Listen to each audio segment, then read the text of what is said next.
जय मसी यहाँहरू सबैलाई साथै गुड मर्निङ। तपाईहरू सन्चै नै हुनुहुन्छ भन्ने म विश्वास गर्दछु र तपाईहरू क्लासको निम्ति तयार हुनुहुन्छ भन्ने कुरा म अति नै आशावादी छु। बिस्तारै गरिरहेको छु, तपाईहरू एकदम जोडिरहनुहोस् भनेर।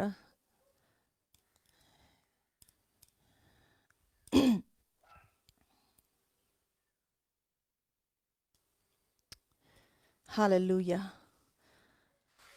हामीले रगतको करार हामीले हेरिरहेका छौँ, 2 दिन भयो। अनि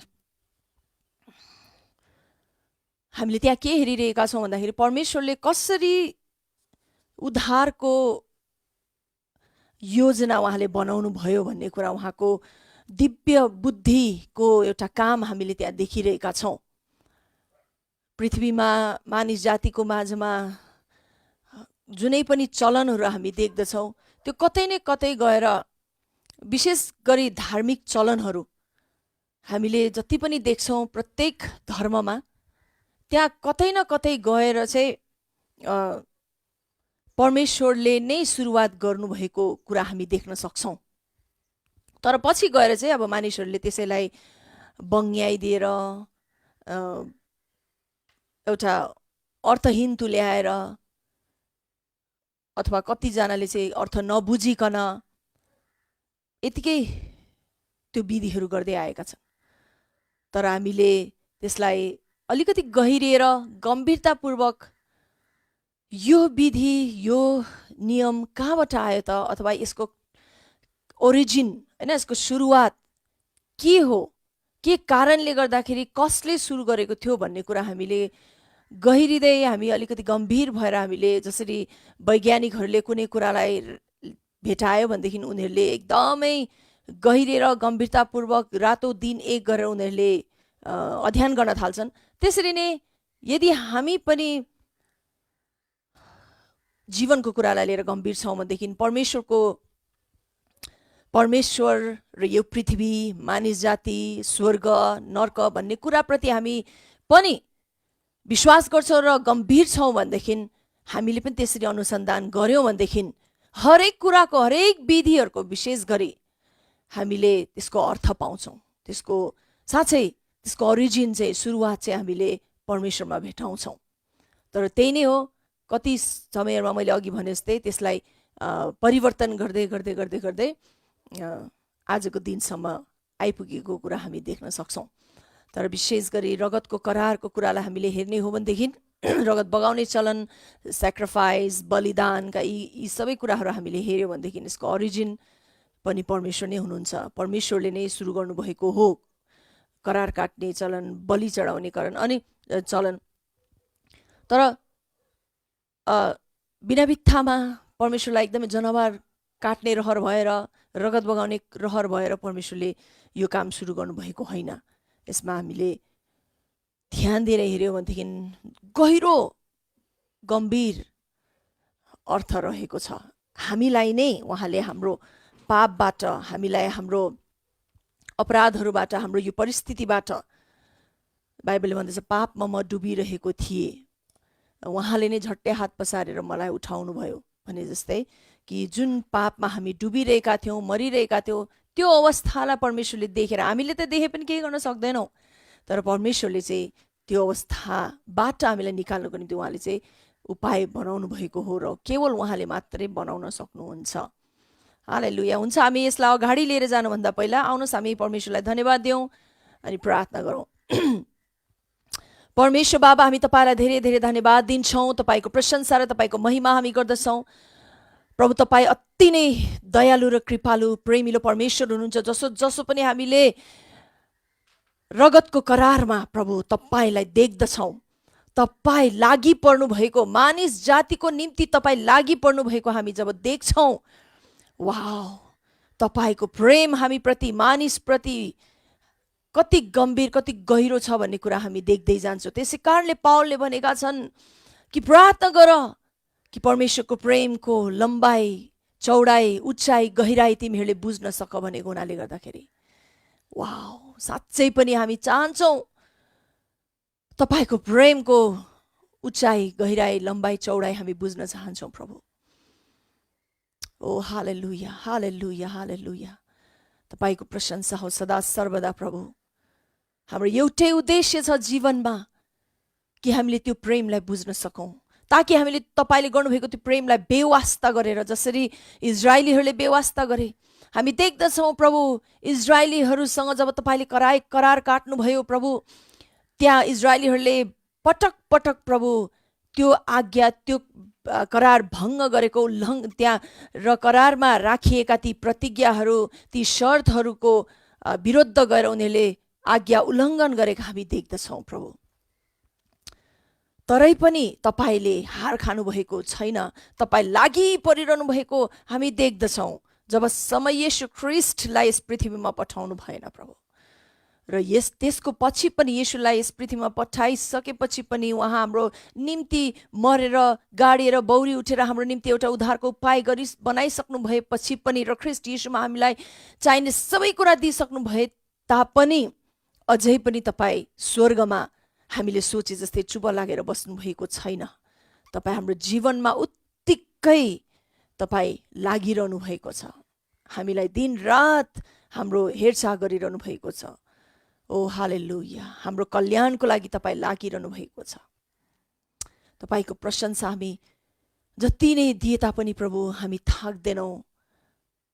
त्यसै कारणले हामी भन्दछौँ, हाम्रो ओठमा प्रभु दाउदले भने जस्तै परमेश्वरले नै एउटा नयाँ गीत राखिदिनु भएको छ। प्रभु हामी पनि नयाँ नयाँ गीतले, नयाँ आराधनाले प्रभु तपाईको आराधना गर्न सकौँ, तपाईलाई धन्यवाद चढाउन सकौँ, नयाँ प्रेमले हामी तपाईलाई प्रेम गर्न सकौँ र प्रेम गर्दछौँ प्रभु भनी हामी भन्दछौँ। हामी सक्छौँ। त्यसै कारणले गर्दाखेरि तपाईले मानिस जातिबाट तपाईले अपेक्षा गर्नुभएको छ, हामीलाई हाम्रोमा स्वेच्छा शक्ति हालिदिएर तपाईले यो अपेक्षा गर्नुभएको छ ताकि हामी त्यो स्वेच्छा शक्ति प्रयोग गरेर तपाईको नै प्रशंसा गरौँ, तपाईलाई नै प्रेम गरौँ। ओ हालेलुया प्रभु, हामी तपाईलाई उचाल्दछौँ प्रभु। हालेलुया। स्वर्गमा तपाईँ महिमित, विश्वमा उचालिनु भो, येशू राजालाई उचालौँ, महिमाको प्रभु हुनी। स्वर्गमा तपाईँ महिमित, विश्वमा उचालिनु भो, येशू राजालाई उचालौँ, महिमाको प्रभु हुनी। उचालो उनलाई, उचालो उनलाई, येशू राजालाई उचालो, उचालो तपाईँ महिमित, विश्वमा उचालिनु भो, येशू राजालाई उचालौँ, महिमाको प्रभु हुनी। उचालो उनलाई, उचालो येशूलाई, येशू राजालाई उचालो, उचालो, उचालो, उचालो, उचालो येशू राजालाई, पिता परमेश्वरलाई उचालो सम्पूर्ण हृदयले, हृदयको अन्तस्करणले उचालो यस बिहान, उचालो ओ येशूलाई नै उचालो, ओ तपाईँ नै योग्य, तपाईँ नै आराधनाको योग्य, पूजाको योग्य हाम्रा यी ओठहरूमा भएका धन्यवादको भेटी केवल तपाईँलाई नै चढाउँदछौँ। लिनुहोस् Ridalama shanbari dalama suri astrebal barashi konde recall baras brondre nasteliasta recall barasha balvari osi brondre namasparki donde ilmash paria sere recala baras brondre ni ashira kalbayos brole regadilo mush peritrona salvare kaspaya kalande rigola mas bari ondre ni ashegari la moyo Sambronde, recall by you, si brondre namas palaya city, recall bas paratronas pala yesterday. Oh, hallelujah, hallelujah, hallelujah. प्रभु तपाईलाई धन्यवाद दिन्छौँ, तपाईको उपस्थितिको लागि धन्यवाद। येशू तपाईँ हाम्रो माझमा आउनुभएको छ, पवित्र आत्मा तपाईँ हाम्रो माझमा हुनुहुन्छ, तपाईले नै नसिकाउनु भए हामी केही पनि सिक्न सक्दैनौँ, बुझ्न सक्दैनौँ। त्यसकारण पवित्र आत्मा हामी तपाईलाई हाम्रो माझमा स्वागत गर्दछौँ। ओ तपाईँ आउनुहोस्, बिराजिनुहोस्, तपाईँले नै हामीलाई सिकाउनुहोस्, हामीलाई सबै सत्यतातिर डोर्याउनुहोस्। रगतको करारको सत्यता, यथार्थता, एकदमै यसको गहिराई, गम्भीरता, महत्त्वपूर्णता, सार्थकता प्रभु हामीलाई देखाउनुहोस्, बुझाउनुहोस्। हे पवित्र आत्मा, ओ तपाईँले बुझाउन चाहनु भएको बाहिरका कुरा हामी बुझ्न चाहदैनौँ। पिताको इच्छादेखि बाहिरका कुरा, मानिसले बनाएका मेन मेड डक्ट्रिन्सहरू हामी बुझ्न चाहदैनौँ। सिधै स्वर्गबाट आएका कुराहरू मात्रै हामी बुझ्न चाहन्छौँ, तपाईँको इच्छा मात्रै हामीले बुझ्न सकौँ। हो ताकि हामीले प्योर, एकदमै खाँटी तपाईँको इच्छा र योजना हामीले हाम्रो जीवनलाई लिएर, अनन्तको कुरालाई लिएर हामीले बुझ्न सकौँ। धन्यवाद प्रभु, तपाईँलाई तपाईँको प्रशंसा गर्दछौँ। आजको यस समय हामी तपाईँलाई नै प्रभु अनन्तको स्वागतले हामी तपाईलाई स्वागत गर्दछौँ। धन्यवाद, धन्यवाद, धन्यवाद ख्रीष्ट येशूको नाममा, आमेन, हालेलुया। क्लासमा जानुभन्दा अगाडि फेरि पनि म एउटा सुझाव चाहिँ यहाँ जतिजनाले अब हेरिरहनु भएको छ, हुन त हामी सबैजना त्यस्तो छौँ म भन्न चाहेको होइन, तर यहाँ जतिजनाले पनि हेर्नुभएको छ र यहाँहरू मध्ये यदि कसैको विचारमा फेरि पनि जे कुरा आइरहेको छ त्यो कुरामा ध्यान नदिएर किन टाउको ढाक्नु भएन, किन यो गर्नु भएन, किन दिदी बहिनी भएर शिक्षा दिनुभएको, यो हुँदैन, बाइबलले यस्तो भनिन्छ, बाइबलले त्यस्तो भन्नुभएको छ, भनेको छ, पढ्नुहोस् भनेर यसरी सुझाव र सल्लाह दिनुहुन्छ भनेदेखि एउटा कुरा म तपाईँलाई भन्न चाहन्छु कि म यहाँ बाइबलको फाटफुट्ट एउटा दुईटा ज्ञान मात्रै भएर तपाईँहरूको माझमा यसरी शिक्षा दिन आएको होइन। र मैले जे गरिरहेको छु, यो सेवाकाईले जे गरिरहेको छ, एउटा अचकल्टो लिटल लर्निङमा, बिकज एउटा भनाइ छ नि, लिटल लर्निङ इज डेन्जरस। एकदमै कम ज्ञान, थोरै ज्ञान छ भने अल्प ज्ञान चाहिँ एकदमै झन् खतरनाक हुन्छ भनेर भनेको छ। र अल्प ज्ञानमा चाहिँ यहाँ हामीले शिक्षा दिन आएका छैनौँ। यो बाइबल स्कुल हामीले, विनर्स बाइबल स्कुल यतिका वर्षदेखि हामीले लगभग 27-28 वर्ष भइसकेको छ हामीले यो सेवाकाई र बाइबल स्कुल हामीले गर्दै आएका छैनौँ। त्यसै कारणले गर्दाखेरि तपाईँहरूले कृपया आउट अफ कन्टेक्स्ट बाइबलबाट निकालेर तपाईँले यो पढ्नुहोस्, दिदी बहिनीले टाउको ढाक्नुपर्छ परमेश्वरको कुरा गर्नुभन्दा अगाडि भन्ने जस्ता कुराहरू, नेगेटिभ कुराहरू चाहिँ है तपाईहरुले कृपया कमेन्ट नगर्नुहोस्।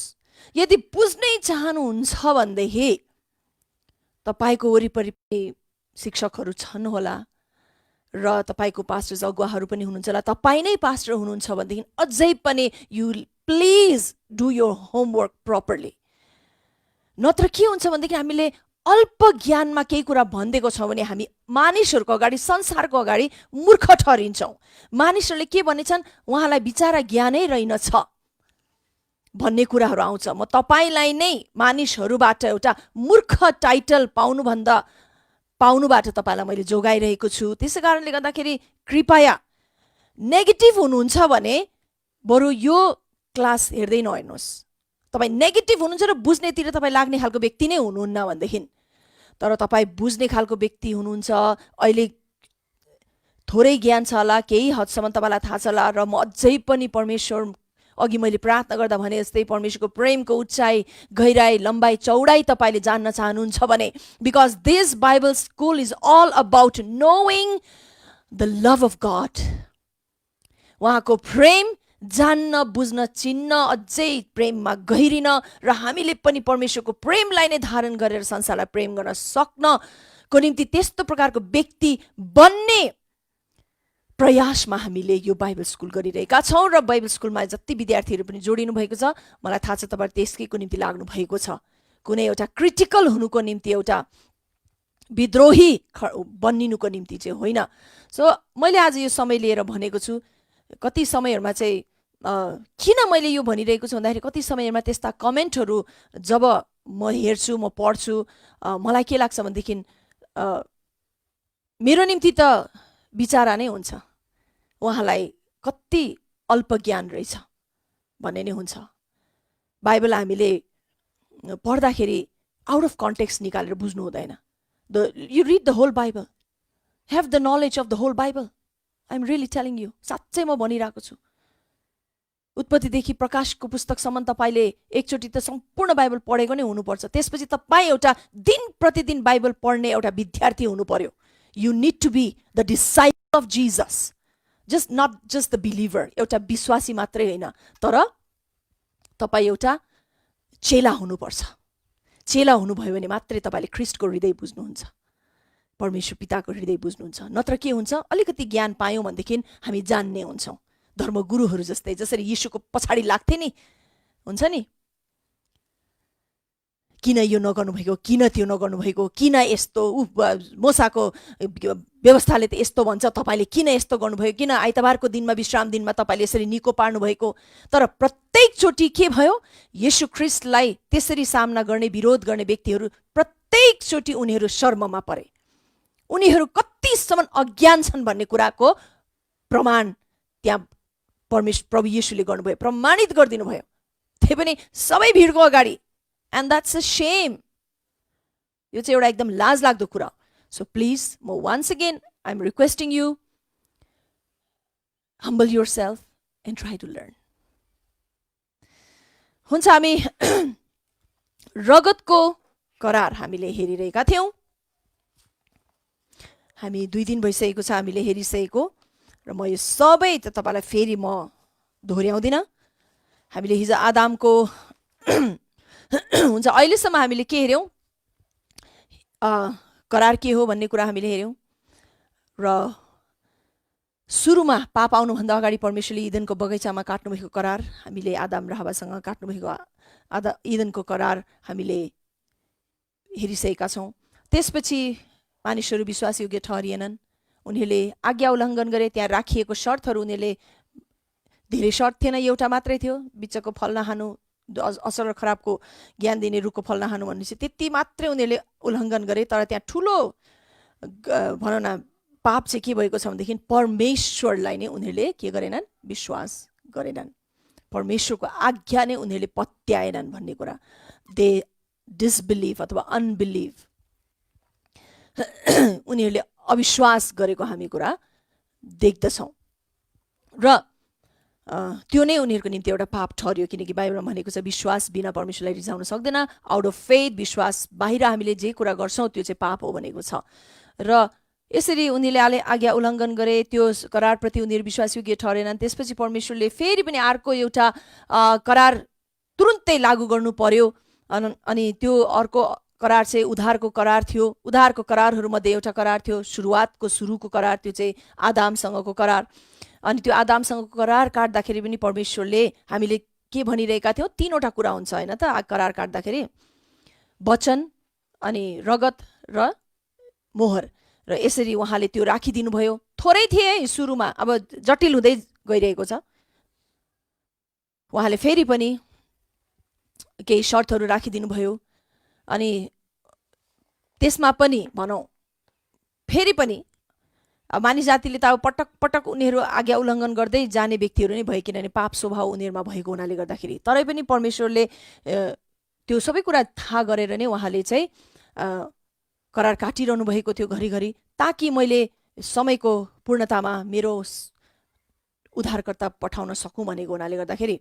र त्यसपछि हामीले हेऱ्यौँ आदामको करार काटिसकेपछि परमेश्वरले अनि अब आदामको वंश बढ्दै गयो बढ्दै गयो बढ्दै गयो। त्यहाँ मैले के भनेको थिएँ, आदाम र हब्बाले एकअर्कालाई चिने अनि उनीहरूको पनि बालबच्चा भयो। कैन र आबेल, कैनले आबेललाई मारिदियो। त्यसको पछि फेरि आबेल चाहिँ पवित्र एउटा परमेश्वरको भय मान्ने व्यक्ति थियो आबेल।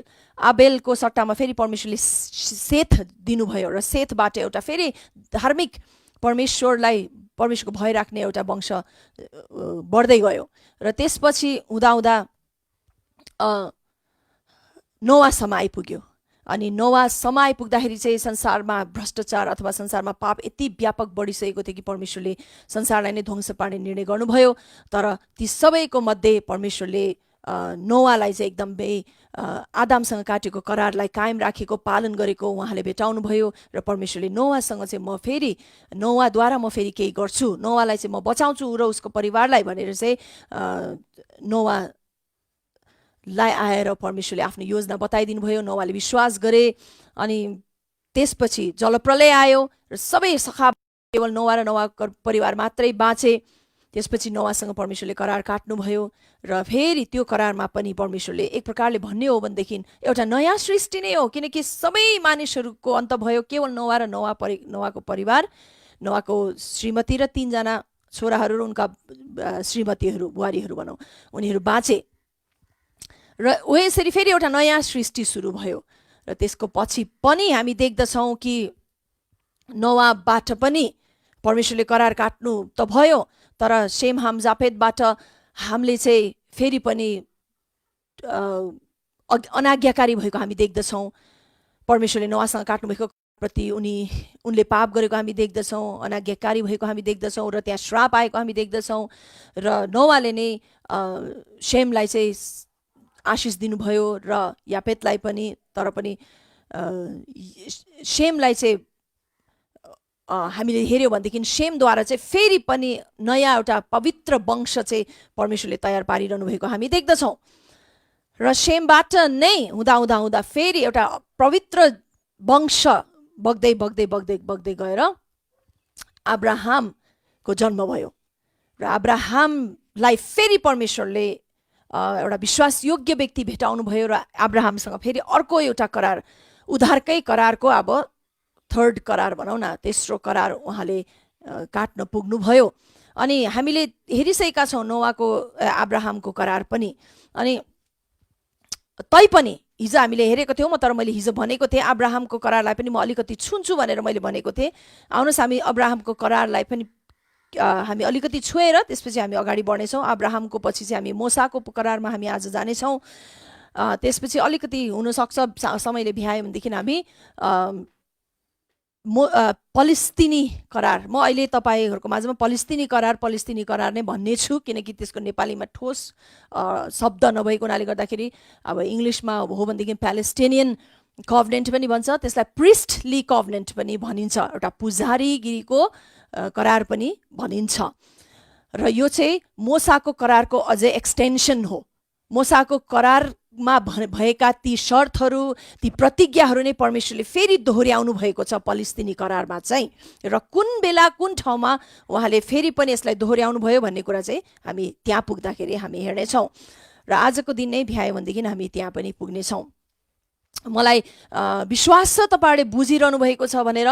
यो एउटा अलिकति जटिल विषय भएको हुनाले गर्दाखेरि हामीले घरिघरि यसमा डुबेर यसलाई हामीले अध्ययन गर्नेतिर लागेनौँ भनेदेखि चाहिँ हामीले माथि नै हामीले बुझे जस्तो लाग्छ अनि त्यो हामीले बिर्सी पठाइदिन्छौँ। तर म तपाईँलाई सुझाव दिन्छु, तपाईँहरूले निरन्तर यसको अध्ययन गर्नुहोस्, किनकि यो चाहिँ एउटा परमेश्वरको हृदयको विषय, हृदयमा जे विषय थियो, जे योजना थियो, उहाँले यो गर्दै गर्दै गर्दै आउनुभएको कुरा छ र सबैमा अति नै अर्थ रहेको छ। जब हामी गहिरिएर अर्थ बुझ्छौँ हामीलाई झनै सजिलोसँग एकदमै आपसे परमेश्वरप्रतिको प्रेम र सेवा र आदर अनि हो उहाँप्रतिको धन्यवादी हृदय हाम्रो आफसे आफ बन्दै जान्छ। हामीलाई कसैले कर लाउनु पर्दैन कि परमेश्वरलाई माने, आराधना गरे, बाइबल पढे, यो गरे भनेर कसैले हामीलाई भनिरहनु पर्दैन। हामीले बुझेर हामी आफै नै आफसे आफ हाम्रो हृदयबाट बग्न थाल्छ। जसरी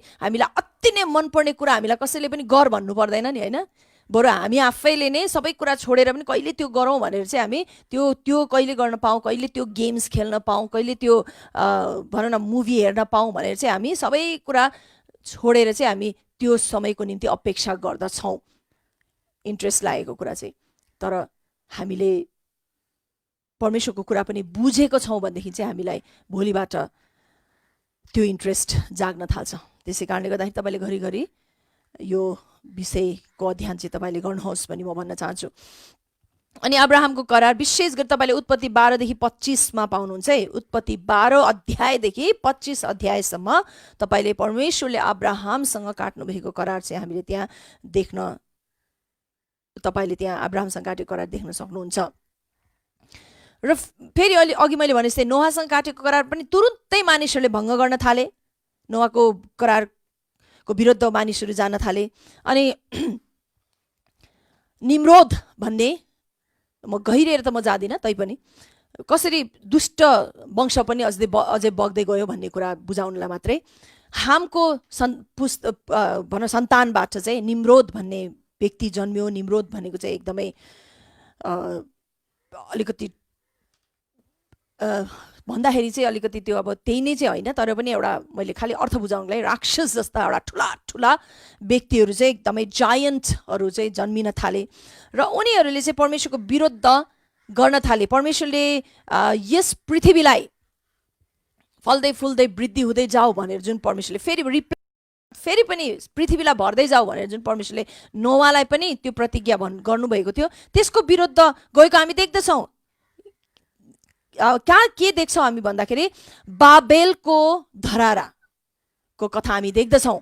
अब निम्रोदले के गर्छन् भन्दाखेरि सबैलाई बाबेलको त्यो ठाउँमा लिएर आएर आओ हामी बाबेलमा यहाँ एउटा धरारा बनाऊ, परमेश्वर कहाँ पुग्ने एउटा धरारा बनाऊ र हामी आफै महिमित हौँ, होइन?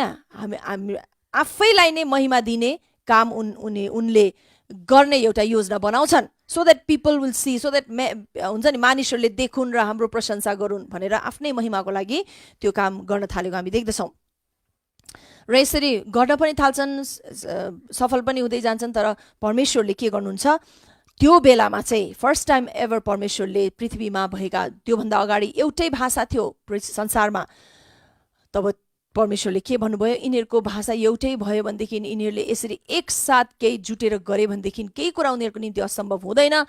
र परमेश्वर यसको विरोध होइन, तर उनीहरूले एकजुट भएर जुन काम गर्न लागेका थिए त्यो परमेश्वरको इच्छा र योजना विरुद्ध थिए, उनीहरूकै लागि नराम्रो हुनेवाला थियो।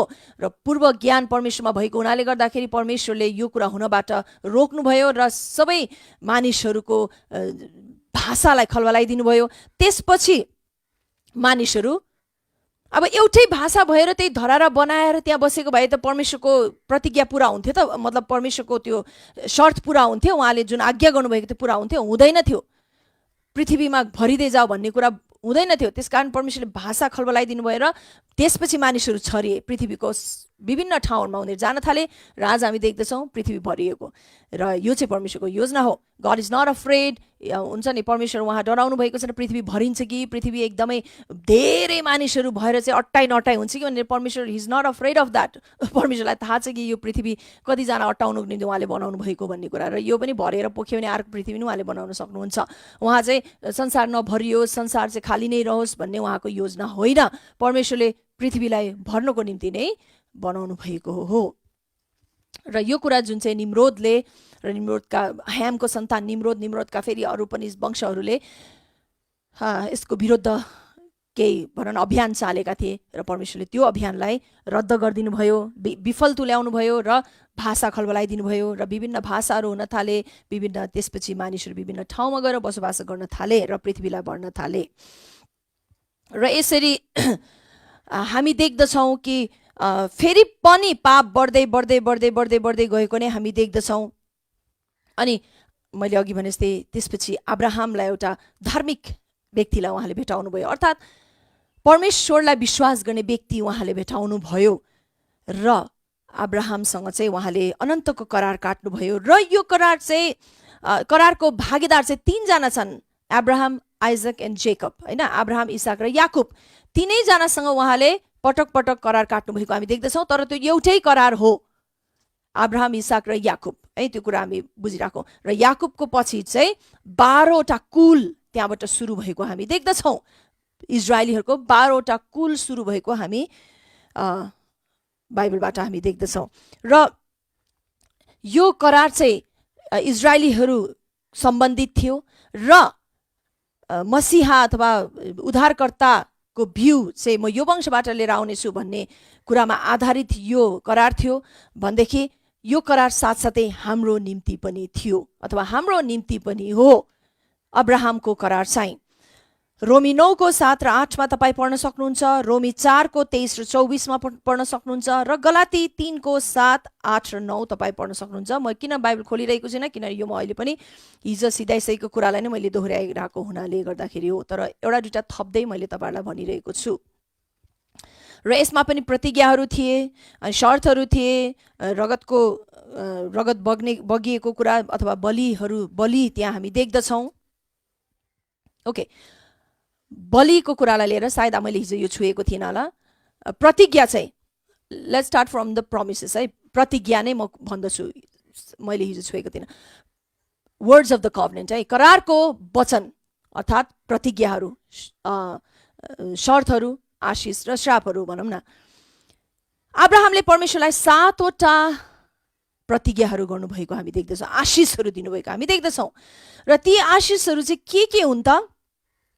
र उहाँले 7 चोटि नै प्रतिज्ञा गर्नुभएको छ, 7वटा आशिष दिनुभएको छ र 7 चोटि नै उहाँले प्रतिज्ञा गर्नुभएको छ अथवा एउटा प्रकारले दोहोऱ्याउनु भएको छ। र त्यो 7वटा के हुन् त भन्दाखेरि you will become a great nation, तिमी चाहिँ एउटा ठुलो राष्ट्र हुनेछौ। आई विल ब्लेस यु, म तिमीलाई आशिष दिनेछु। I will make you great name, I will make, उहाँले भन्नुभयो म तेरो नामलाई एकदमै ख्याति प्राप्त तुल्याउनेछु अथवा एकदमै तँलाई म ख्याति दिनेछु, महान तुल्याउनेछु।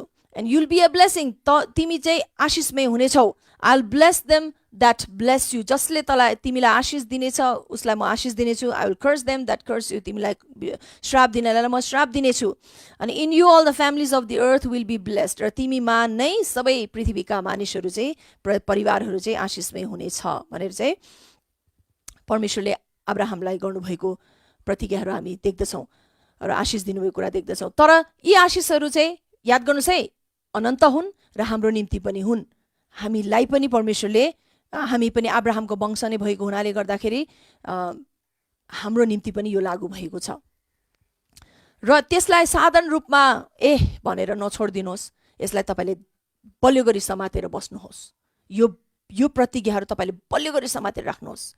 मेरो पुर्खालाई अथवा मेरो विश्वासको पिता अब्राहमलाई परमेश्वरले यो आशिषहरू दिनुभएको छ जो मेरो पनि हो, म यो आशिषको हकदार हुँ भनेर चाहिँ तपाईँले निरन्तर त्यसलाई बलियो गरी समातेर अगाडि बढ्न सक्नुहुन्छ। र अब्राहमलाई चाहिँ परमेश्वरले भूमिको आशिष पनि दिनुभएको हामी देख्दछौँ। त्यहाँ चाहिँ अब्राहमसँग करार काटिरहेको बेलामा यो कुरा त मैले हिजो पनि भनेको थिएँ कि परमेश्वरले अब्राहमलाई अब तेरो पुस्ता भनौँ न तेरो सन्तानमाथि के आइपर्नेछ, तरै पनि कति वर्षसम्म हुनेछ र त्यसको पछि फेरि म तँलाई तेरो सन्तानलाई कसरी प्रतिज्ञाको भूमि कनान देश म दिनेछु भन्ने कुराहरू, भूमिको प्रतिज्ञा पनि अथवा आशिष पनि दिनुभएको हामी देख्दछौँ। 400 वर्ष चाहिँ तिनीहरू मिश्र देशमा उनीहरू बन्दी भएर जानेछन्। त्यसको पछि म फेरि तसँग काटेको करारलाई म याद गर्नेछु र म फेरि तिनीहरूलाई त्यो ठाउँबाट, त्यो दासत्वबाट झिकेर म फेरि उनीहरूलाई प्रतिज्ञाको भूमिमा लिएर जानेछु भनेर चाहिँ परमेश्वरले त्यहाँ भन्नुभएको हामी देख्छौँ।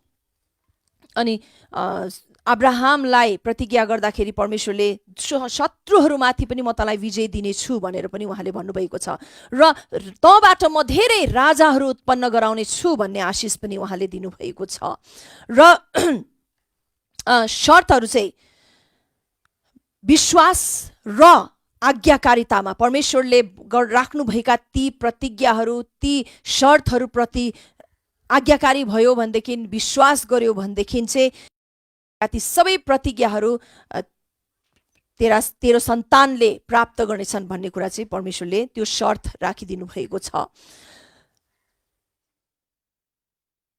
र परमेश्वरले शपथ पनि खानुभएको छ यो प्रतिज्ञामा चाहिँ। शपथ चाहिँ के भन्दाखेरि म तेरो निम्ति यस्तो गरिदिनेछु, म तेरो निम्ति त्यस्तो गरिदिनेछु भन्ने शपथ भनेको, शपथको अर्थ चाहिँ त्यो हो। र गरिन भनेदेखि म आफूलाई ध्वंस पार्नेछु भन्ने प्रकारको शपथ भन्ने अर्थ चाहिँ त्यो हो। र परमेश्वरले गर्नुभएको छ। र मैले हिजो भनेको थिएँ कि शपथ बिना चाहिँ हामीले कुनै पनि करारलाई रद्द गर्न सक्छौँ, रद्द गरिदिन सक्छौँ। तर यहाँ चाहिँ परमेश्वरले शपथ लिनुभएको हामी देख्दछौँ। उत्पत्ति 22:16 र 18, हिब्रू 11:17 देखि 19 तपाईँ पाउन सक्नुहुन्छ। अनि बलि चाहिँ सेक्रिफाइस चाहिँ के थियो भन्दाखेरि यहाँ चाहिँ एउटा रमाइलो कुरा चाहिँ जो चाहिँ ख्रीष्ट यीशुको एउटा सिम्बल, एउटा सङ्केत हो। उत्पत्ति 14:18 हामी एकचोटि पढौँ। त्यहाँनिर सेक्रिफाइस हामी यहाँ देख्दछौँ, दुईवटा सेक्रिफाइस।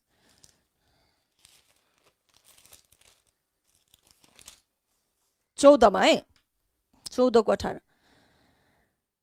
अनि शालेमका राजा मल्कीसेदेकले रोटी र दाखमत लिएर अब्राहम कहाँ आए। उनी सर्वोच्च परमेश्वरका पुजारी थिए। उनले अब्राहमलाई यसो भनेर आशीर्वाद दिए, स्वर्ग र पृथ्वी सृष्टि गर्नुहुने सर्वोच्च परमेश्वरबाट अब्राहमलाई आशिष मिलोस्। सर्वोच्च परमेश्वर धन्य कहाउन् जसले तिम्रा शत्रुहरूलाई तिम्रा हातमा सुम्पिदिनु भयो। अनि अब्राहमले उनलाई सबै कुराको दशांश दिए। हालेलुया। यहाँनिर मल्कीसेदेक 81 प्रकट भएको हामी देख्दछौँ। तर किन चाहिँ बाइबलमा परमेश्वरले मल्कीसेदेक राख्नुभयो त? उनी एउटा पुजारी, सर्वोच्च परमेश्वरको पुजारी थिए, उनी राजा पनि थिए। र 81 यहाँ मल्कीसेदेकको भनौँ न मल्कीसेदेकको विषयमा हामीले पढ्नु परेको छ। र मल्कीसेदेक चाहिँ बाइबलले भन्दछ कि यीशु ख्रीष्टको एउटा सिम्बल हुनुहुन्छ। मत्ती 26:26 र 28 तपाईँ यो पढ्न सक्नुहुन्छ। मल्कीसेदेकले अब्राहमलाई के दिए? रोटी र दाखमत। र जसरी यीशु ख्रीष्टले पनि हामीलाई र उहाँले हामीलाई आफ्नो देह र आफ्नो रगत दिनुभएको छ, त्यो रोटी र त्यो दाखमत चाहिँ जुन मल्कीसेदेकले दिए त्यो चाहिँ, र मल्कीसेदेक आफै पनि ख्रीष्ट यीशुको एउटा सिम्बल हुनुभएको हुनाले गर्दाखेरि चाहिँ त्यहाँ त्यो घटना भविष्यवाणीय रूपमा है, अगमवाणीय रूपमा चाहिँ परमेश्वरले मल्कीसेदेकद्वारा त्यहाँ गर्नुभएको हामी देख्दछौँ। किनभने अब्राहमको करार चाहिँ के थियो? अनन्तको करार थियो, उद्धारकर्ता लिएर आउने करार थियो। त्यसकारणले गर्दाखेरि अब्राहमसँगको करारमा चाहिँ जति पनि पाइलाहरू प्रभु यीशु परमेश्वरले पुरा गर्नुभयो, ती पाइलाहरू चाहिँ परमेश्वरले यीशु ख्रीष्टमा पुरा गर्नुभएको छ, एउटा कुराहरू। अनि साथसाथै एनिमल सेक्रिफाइस अथवा जनावरको बलि पनि त्यहाँ भएको छ करार काट्दाखेरि। उत्पत्ति 17:17 तपाईँ देख्नुहुन्छ। यो चाहिँ हामीले अब्राहमसँग काटेको यो अर्को करार चाहिँ हामीले हिजो एकदमै विस्तृत रूपमा हेरिसकेका छौँ। कसरी परमेश्वर स्वयं आएर चाहिँ परमेश्वर स्वयं नै हो, तर यीशु ख्रीष्ट स्पेशली होइन, विशेष गरी यीशु ख्रीष्ट त्यहाँ देखा पर्नु भएको हामी देख्दछौँ कि एउटा आगोको मक्कल होइन, आगोको मक्कल र राँकोको रूपमा देखा परेर त्यो बलि जुन दुई भाग गरेर अब्राहमले राखेका थिए, त्यो बलिको माझबाट भएर चाहिँ त्यो आगो गयो भनेर भनेको छ। त्यो चाहिँ को थियो त? प्रकाशको पुस्तक अनुसार चाहिँ प्रकाशको 1 अनुसार यीशु ख्रीष्ट स्वयं हुनुहुन्थ्यो। किनकि बाइबलमा प्रकाशको पुस्तकमा यता आएर भनिएको छ 1मा कि यीशु ख्रीष्ट नै त्यो आगो, त्यो ज्वाला हुनुहुन्छ। हालेलुया।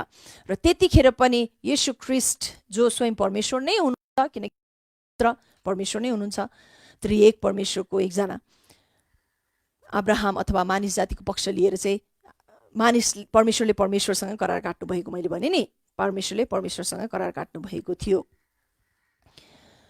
र यसरी यीशु ख्रीष्टमा चाहिँ अथवा जब क्रुसमा यीशु ख्रीष्ट जानुभयो त्यतिखेर ती सबै भनौँ परमेश्वरले अब्राहमसँग राख्नुभएका ती सबै शर्तहरू प्रतिज्ञा अथवा आज्ञाहरू भनौँ, प्रतिज्ञा भन्दा पनि आज्ञाहरू चाहिँ पुरा भयो, फुलफिल्ड भयो, पुरा भयो र साथसाथै रद्द पनि भयो। जब जुन दिन यीशु ख्रीष्ट क्रुसमा चढ्नुभयो त्यो दिन नै पुरा पनि भयो, यीशुले नै पुरा गर्नुभयो। त्योभन्दा अगाडि कसैले पनि आज्ञाहरू पालन गर्न सकेका थिएनन्। बाइबलले नै स्पष्ट गरी भनेको छ, एकजनाले पनि परमेश्वरले राख्नुभएका आज्ञाहरू पालन गर्न सकेनन्, किनभने सबैजना पापी थिए। तर त्यो सबै पुरा गर्ने केवल एकजना हुनुहुन्छ, उहाँ यीशु ख्रीष्ट। उहाँले पुरा गर्नुभयो र साथसाथै उहाँले पुरा गरिसकेपछि रद्द पनि गरिदिनु भयो, अबोलिस पनि गरिदिनु भयो, किनकि उहाँले सिद्ध बलि, उहाँ स्वयं सिद्ध बलि चढ्नु भएको हुनाले गर्दा हिब्रू 10:1-10 तपाईले यो कुरा पाउन सक्नुहुन्छ। र हामीले आइजाकको हैन इसाकको बलि पनि हामीले हेर्यौं। यो चाहिँ एकदमै उत्कृष्ट जाँच थियो, जुन उत्कृष्ट जाँच एउटा विश्वास र आज्ञाकारिताको उत्कृष्ट जाँच थियो, जुन आज्ञामा अब्राहम पास भएको हामी देख्दछौँ। र उनी पास भएको हुनाले गर्दा, उनी नचुकेको हुनाले गर्दाखेरि परमेश्वरले पनि के भन्नुभयो त, अब म पनि मेरो पुत्र साँचेर बाँकी राख्ने छुइनँ, मानिस जातिलाई चाहिएको बेला म पनि दिनेछु। र त्यो काम उहाँले यीशु ख्रीष्टमा पुरा गर्नुभएको छ। र यो करारको मेडिएटर, मध्यस्थ चाहिँ को हुनुहुन्थ्यो? मल्कीसेदेक हुनुहुन्थ्यो, जो चाहिँ सर्वोच्चको पुजारी हुनुहुन्छ। र अहिले चाहिँ एक्ज्याक्टली फेरि अब्राहमको करार, अनन्तको करार र यीशु ख्रीष्टमा के हुन गइरहेको थियो, त्यसको एउटा सिम्बल थियो भनेदेखि मल्कीसेदेक त्यो बेलामा सर्वोच्चको पुजारी हुनुहुन्थ्यो भने पछि आएर यीशु ख्रीष्ट हाम्रो पुजारी हुनुभयो अथवा मध्यस्थ हुनुभयो। यीशु ख्रीष्ट स्वयं नै हाम्रो मध्यस्थ हुनुभयो। भजन सङ्ग्रह 110 हिब्रू 7:1-17 तपाईँ त्यो पाउन सक्नुहुन्छ। र स्याङ्क्चुअरी, अल्टर स्याङ्क्चुअरी चाहिँ वेदी चाहिँ के थियो त? स्वयं अब्राहमले बनाएको वेदी नै थियो। र यसको चाहिँ छाप अथवा मोहर चाहिँ के थियो भन्दाखेरि खतना थियो। त्यो त हामीले हेरिसकेका छौँ हैन। शरीरको एउटा भाग काटेर त्यो खत बनाउनु पर्ने हुन्थ्यो। र साथसाथै परमेश्वरले यो करारमा चाहिँ अर्को एउटा चलन पनि उहाँले दिनुभयो। त्यस दिन त्यो बेलाबाट चलन सुरु भयो। त्यो चाहिँ के भन्दाखेरि 8औं दिनमा खतना गर्ने चलन भयो।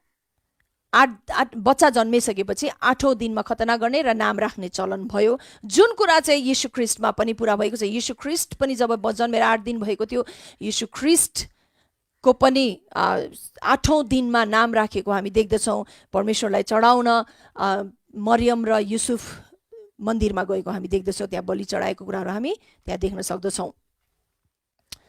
हालेलुया।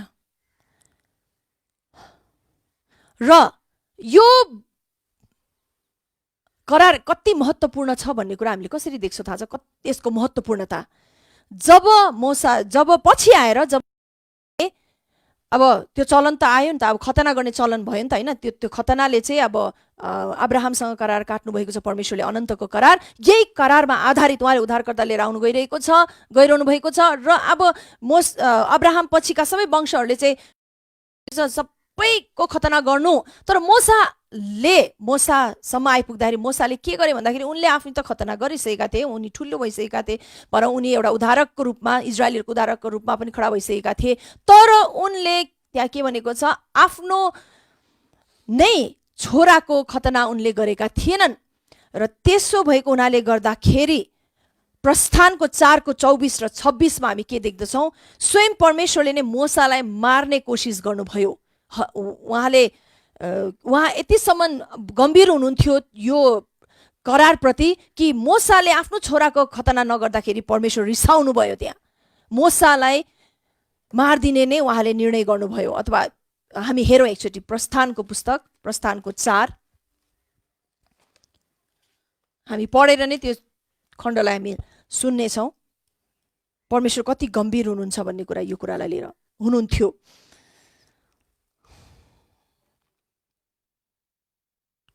अनि बाटोमा बास बस्ने ठाउँमा परमप्रभुले मोसालाई भेट्नुभयो र तिनलाई मार्ने इच्छा गर्नुभयो। वाउ, तिनलाई मार्ने इच्छा गर्नुभयो।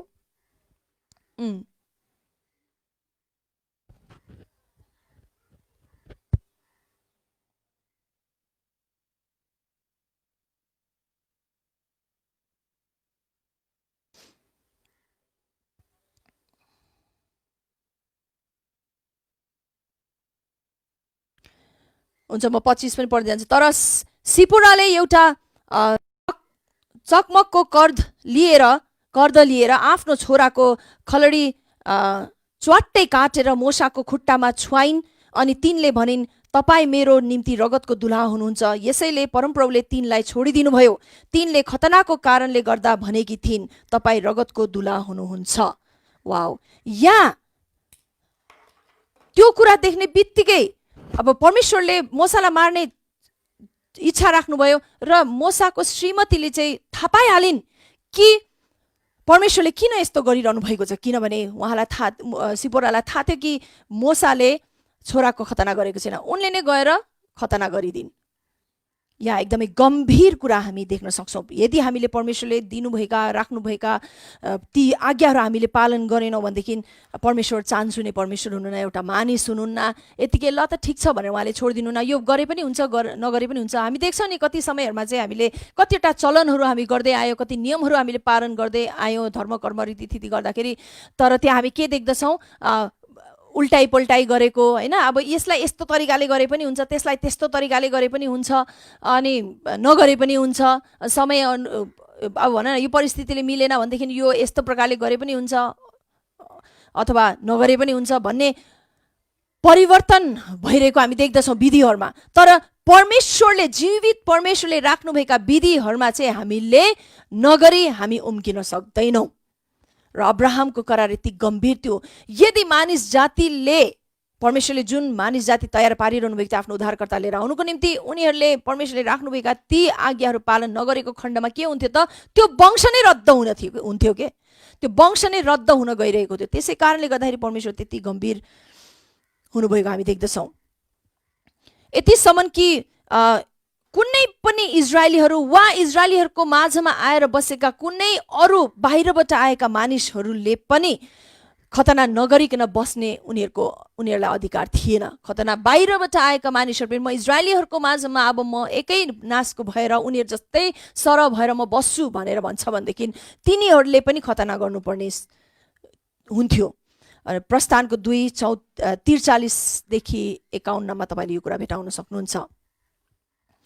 र अब्राहमको यो करार चाहिँ बाहिरी रूपमा चाहिँ अब्राहमको जीवनमा पुरा भएको छ भनेदेखि नयाँ नियममा, नयाँ करारमा आएर चाहिँ भित्रीय, यसको इनवर्ड मिनिङ भनौँ न, एउटा भित्रीय अर्थ चाहिँ पुरा भएको हामी देख्दछौँ।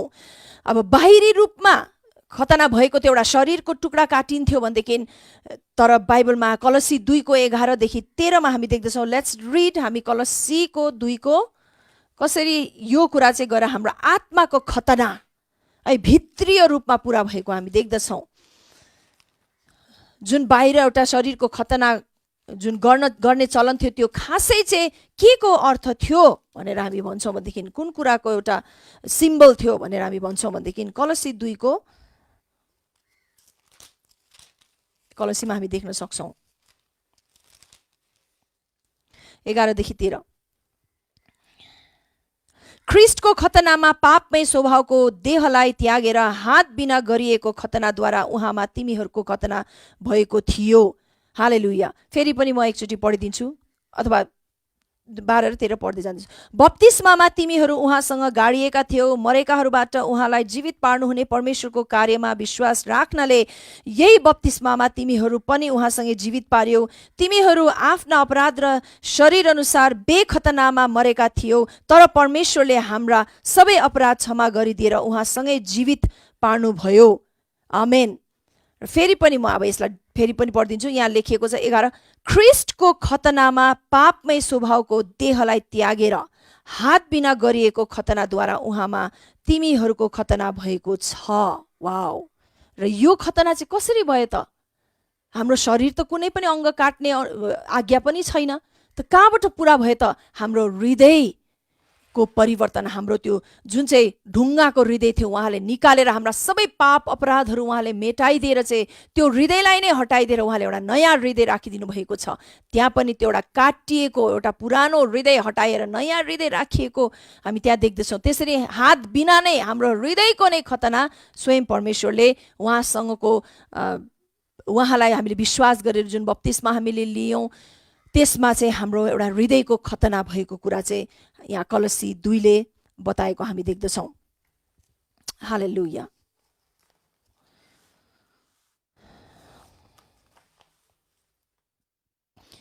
र पुरानो नियमदेखि अब हामी मोसाको करारमा हामी जाँदैछौँ। रगतको करार पुरानो नियमदेखि नयाँ करारसम्म हामी अब हेर्दै जानेछौँ। प्रस्थानको 2:23 र 24 हामीले हेऱ्यौँ भनेदेखि त्यहाँ के भनिएको छ भन्दाखेरि परमेश्वरले अब्राहमसँग काट्नुभएको करार अब्राहमको सन्तान बढ्दै गए र परमेश्वरले अब्राहमसँग काट्नुभएको करार परमेश्वरले याद गर्नुभयो भनेर भनेको छ। तर मानिसहरूले चाहिँ अब्राहमका सन्तानहरूले चाहिँ परमेश्वरसँग उनीहरूले काटेका करार उनीहरूले बिर्से र करारको विषयमा गरिएको सबै कुरा पनि उनीहरूले बिर्से। यो चाहिँ एकदमै प्रख्यात छ। पुरानो नियममा हामी पढ्दै गयौँ भनेदेखि पटक पटक घरिघरि मानिसहरूले बिर्सेको हामी देख्छौँ। तर एकदमै ढुक्क लाग्ने कुरा चाहिँ के भन्दाखेरि मानिसले बिर्से तापनि परमेश्वरले चाहिँ कहिले पनि बिर्सिनु भएन। वाउ! उनीहरूले यो कुरा बिर्से कि उनीहरू कति पापी छन् र परमेश्वर कति विश्वासयोग्य हुनुहुन्छ भन्ने कुरा उनीहरूले बिर्से। उनीहरू त्यो बेलासम्म चाहिँ कहाँ पुगिसकेका थिए थाहा छ? किनकि अब्राहमलाई भन्नुभएको थियो त होइन, तेरो सन्तान तेरो भावी पुस्ता चाहिँ कहाँ के हुनेछ? दासत्वमा पर्नेछ 400 वर्षसम्म मिश्र देशमा। र साँच्चै पनि उनीहरू गएर दास भए। त्यहाँ गएर उनीहरूले सबै कुरा बिर्से। सबै कुरा परमेश्वरले उनीहरूको पुर्खा अब्राहमसँग काटेको करार बिर्से। जीवित परमेश्वरलाई नै बिर्से। मिश्र देशमा गएर त्यहाँ भएका कुराहरू उनीहरूले पूजा गर्न थाले, मान्न थाले। अनि त्यसपछि परमेश्वरले त्यो बेलामा पनि हेर्नुहोस् त, त्यति भनौँ बरालिएर गएको पुस्तालाई पनि परमेश्वरले फेरि याद गर्नुभयो। उहाँले त कहिले छोड्नु भएको छैन, छोड्नु पनि भएन र छोड्नु पनि हुन्न। र उहाँले ती सबै मध्ये फेरि उहाँले मोसालाई नियुक्त गर्नुभयो, छान्नुभयो इजरायलीहरूलाई मिश्र देशबाट बाहिर निकाल्नुको निम्ति। र यतिखेर चाहिँ परमेश्वरले मोसासँग काट्नुभएको करारमा चाहिँ 10वटा आज्ञा दिनुभएको हामी देख्दछौँ। र 10वटा आज्ञा मैले भनिरहनु पर्दैन, तपाईँले प्रस्थान 20को 1देखि 17मा ती 10 आज्ञाहरू तपाईँले पाउन सक्नुहुन्छ। अब हेर्नुहोस् है के भइरहेको छ। प्रतिज्ञामा आशिष र श्राप, त्यसपछि शर्तहरू हैन, त्यसपछि शपथ। यी 4वटा कुरा चाहिँ करारको वचनमा हुन्छ हैन। मैले के भनेको थिएँ? करार बाँध्दाखेरि 3वटा कुरा, वचन, करारको वचन, रगत अथवा बलि, अनि तेस्रोमा चाहिँ मोहर। यो सबै कुराहरू बढ्दै गएको हामी देख्दछौँ। विशेष गरी आज्ञाहरू, शर्तहरू झन्झन जटिल हुँदै गएको हामी देख्छौँ। र मोसाको करार चाहिँ सबभन्दा जटिल हो, बुझ्नु एकदमै कम्प्लिकेटेड, अति नै जटिल हो मोसाको करार चाहिँ। धेरै त्यहाँ आज्ञाहरू, न केवल 10 आज्ञा तर अझै त्योभन्दा बढ्ता आज्ञाहरू बढ्दै गएको हामी देख्दछौँ। यो गर्नुहुन्न, त्यो गर्नुहुन्न, त्यो खानुहुन्न, तिमीहरूले यो भनौँ न 6औं दिनमा, 7औं दिनमा, 5औं दिनमा भनेर हो, यसरी विभिन्न विधिहरू चाहिँ परमेश्वरले राखिदिनु भएको हामी देख्दछौँ।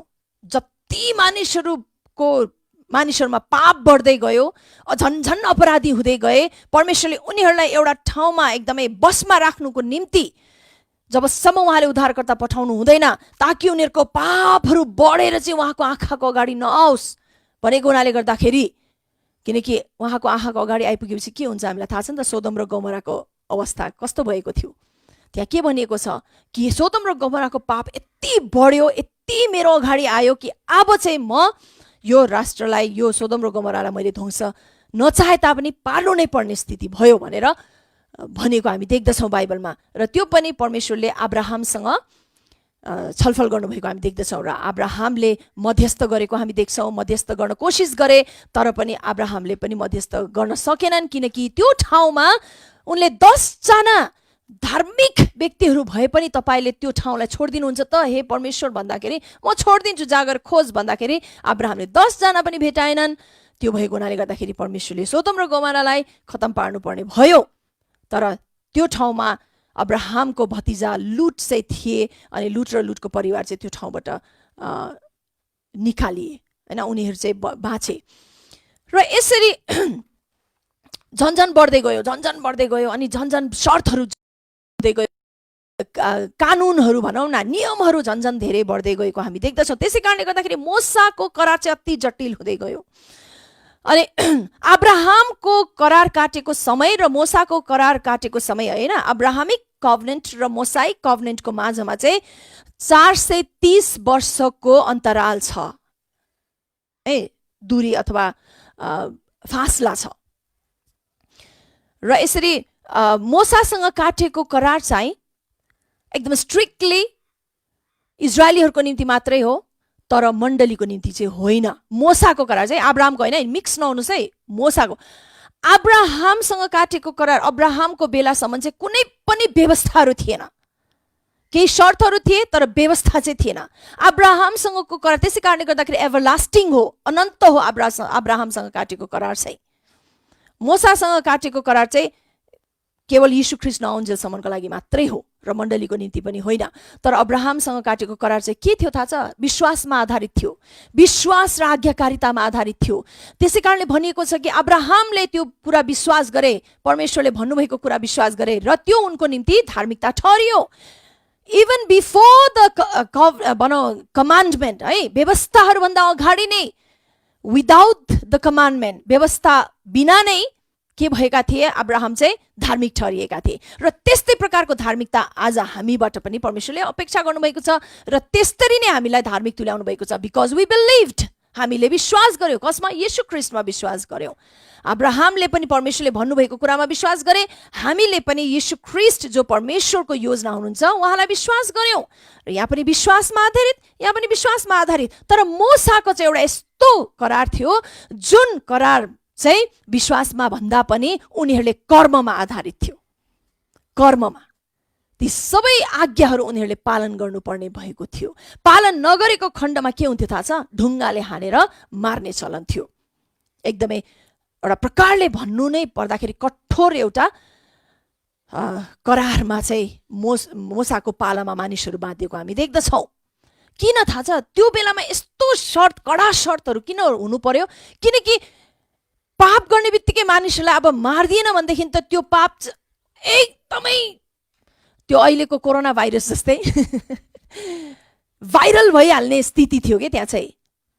र परमेश्वरले तयार पारेर राख्नुभएको वंश पनि नाश हुने डर थियो। त्यस कारणले गर्दाखेरि पापको ज्याला मृत्यु हो भन्ने चाहिँ त्यो व्यवस्थामा एकदमै व्यापक रूपमा लागू हुन थाल्यो, लागू भयो। त्यस कारणले गर्दाखेरि हामीले नयाँ नियममा पनि पढ्छौँ नि, यस्तो व्यक्तिलाई त ढुङ्गाले हानेर मार्ने चलन छ।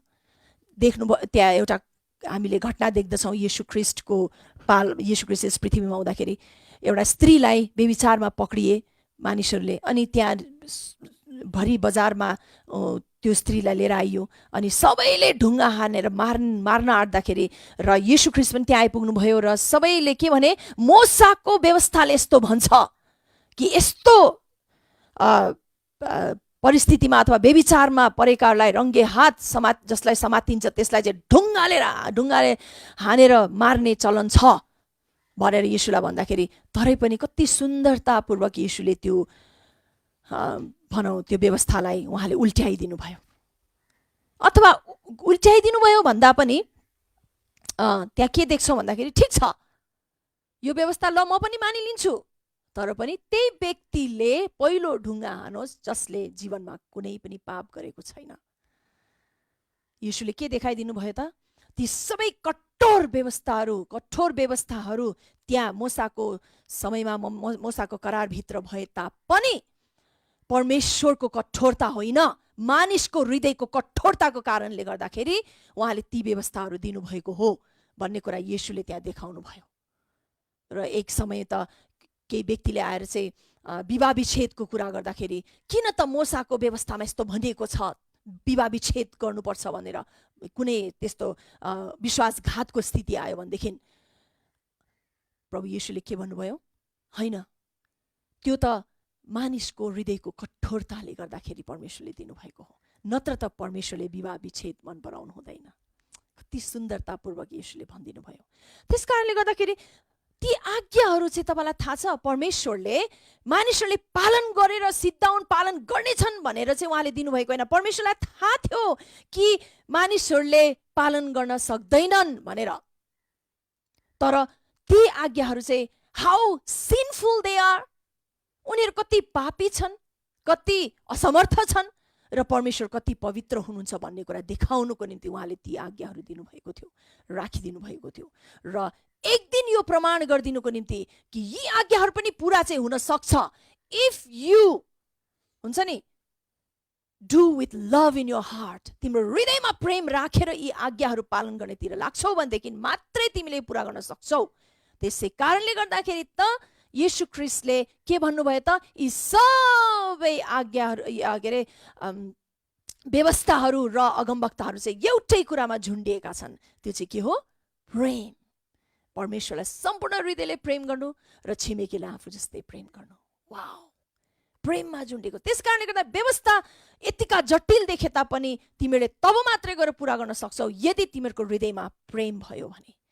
तर दुःख लाग्दो कुरा, मूसाको पालामा मानिसहरू त्यति प्रेमिलो थिएनन्, उनीहरूको हृदयमा परमेश्वरप्रतिको प्रेम थिएन। भने नि मैले कि उनीहरू त एकदमै परमेश्वरबाट धेरै टाढो गइसकेका थिए, बरालिएका थिए, अरू नै कुराहरू मान्न थालिसकेका थिए। मिश्र देशमा भएका ती सबै मूर्ति पूजाहरू उनीहरूले मान्न थालेका थिए, परमेश्वरलाई बिर्सेका थिए, प्रतिज्ञा बिर्से, आज्ञा के अरे करार बिर्से। तर परमेश्वरले भन्नुभए जस्तै म फेरि याद गर्नेछु तसँग काटेको करार तेरो पुस्तासँग, र म फेरि पनि उनीहरूलाई त्यो बन्धनबाट, त्यो दासत्वको बन्धनबाट म तिनीहरूलाई छुटकारा दिनेछु। र उहाँले त्यो पुरा गरिरहनु भएको हामी देखिरहेका छौँ। र पनि हामी 5 मिनट ब्रेक लिनेछौँ।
हालेलुया। फेरि तपाईलाई स्वागत छ ब्रेकपछि।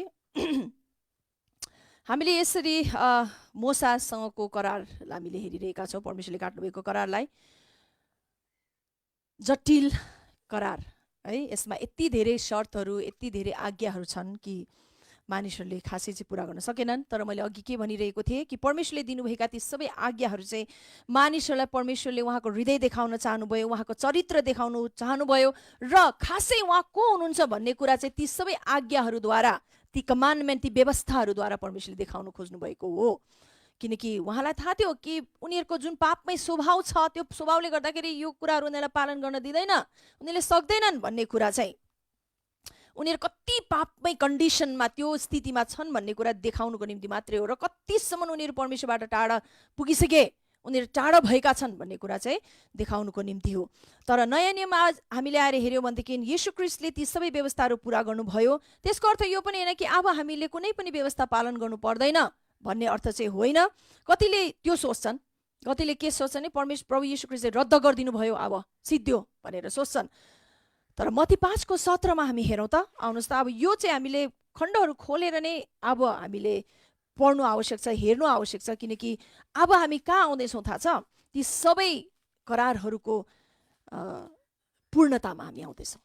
कसरी चाहिँ, कुन अर्थ राखेर ती करारहरू काट्नु भएको थियो र कसरी येशू ख्रीष्टमा पुरा भयो, कसरी उहाँले गर्नुभयो र कुन फेरि अहिले कुन चाहिँ अवस्थामा उहाँले लिएर आइदिनु भएको छ भन्ने कुरा चाहिँ अब हामीले अब बुझ्दै जानेछौँ। मत्ती 5:17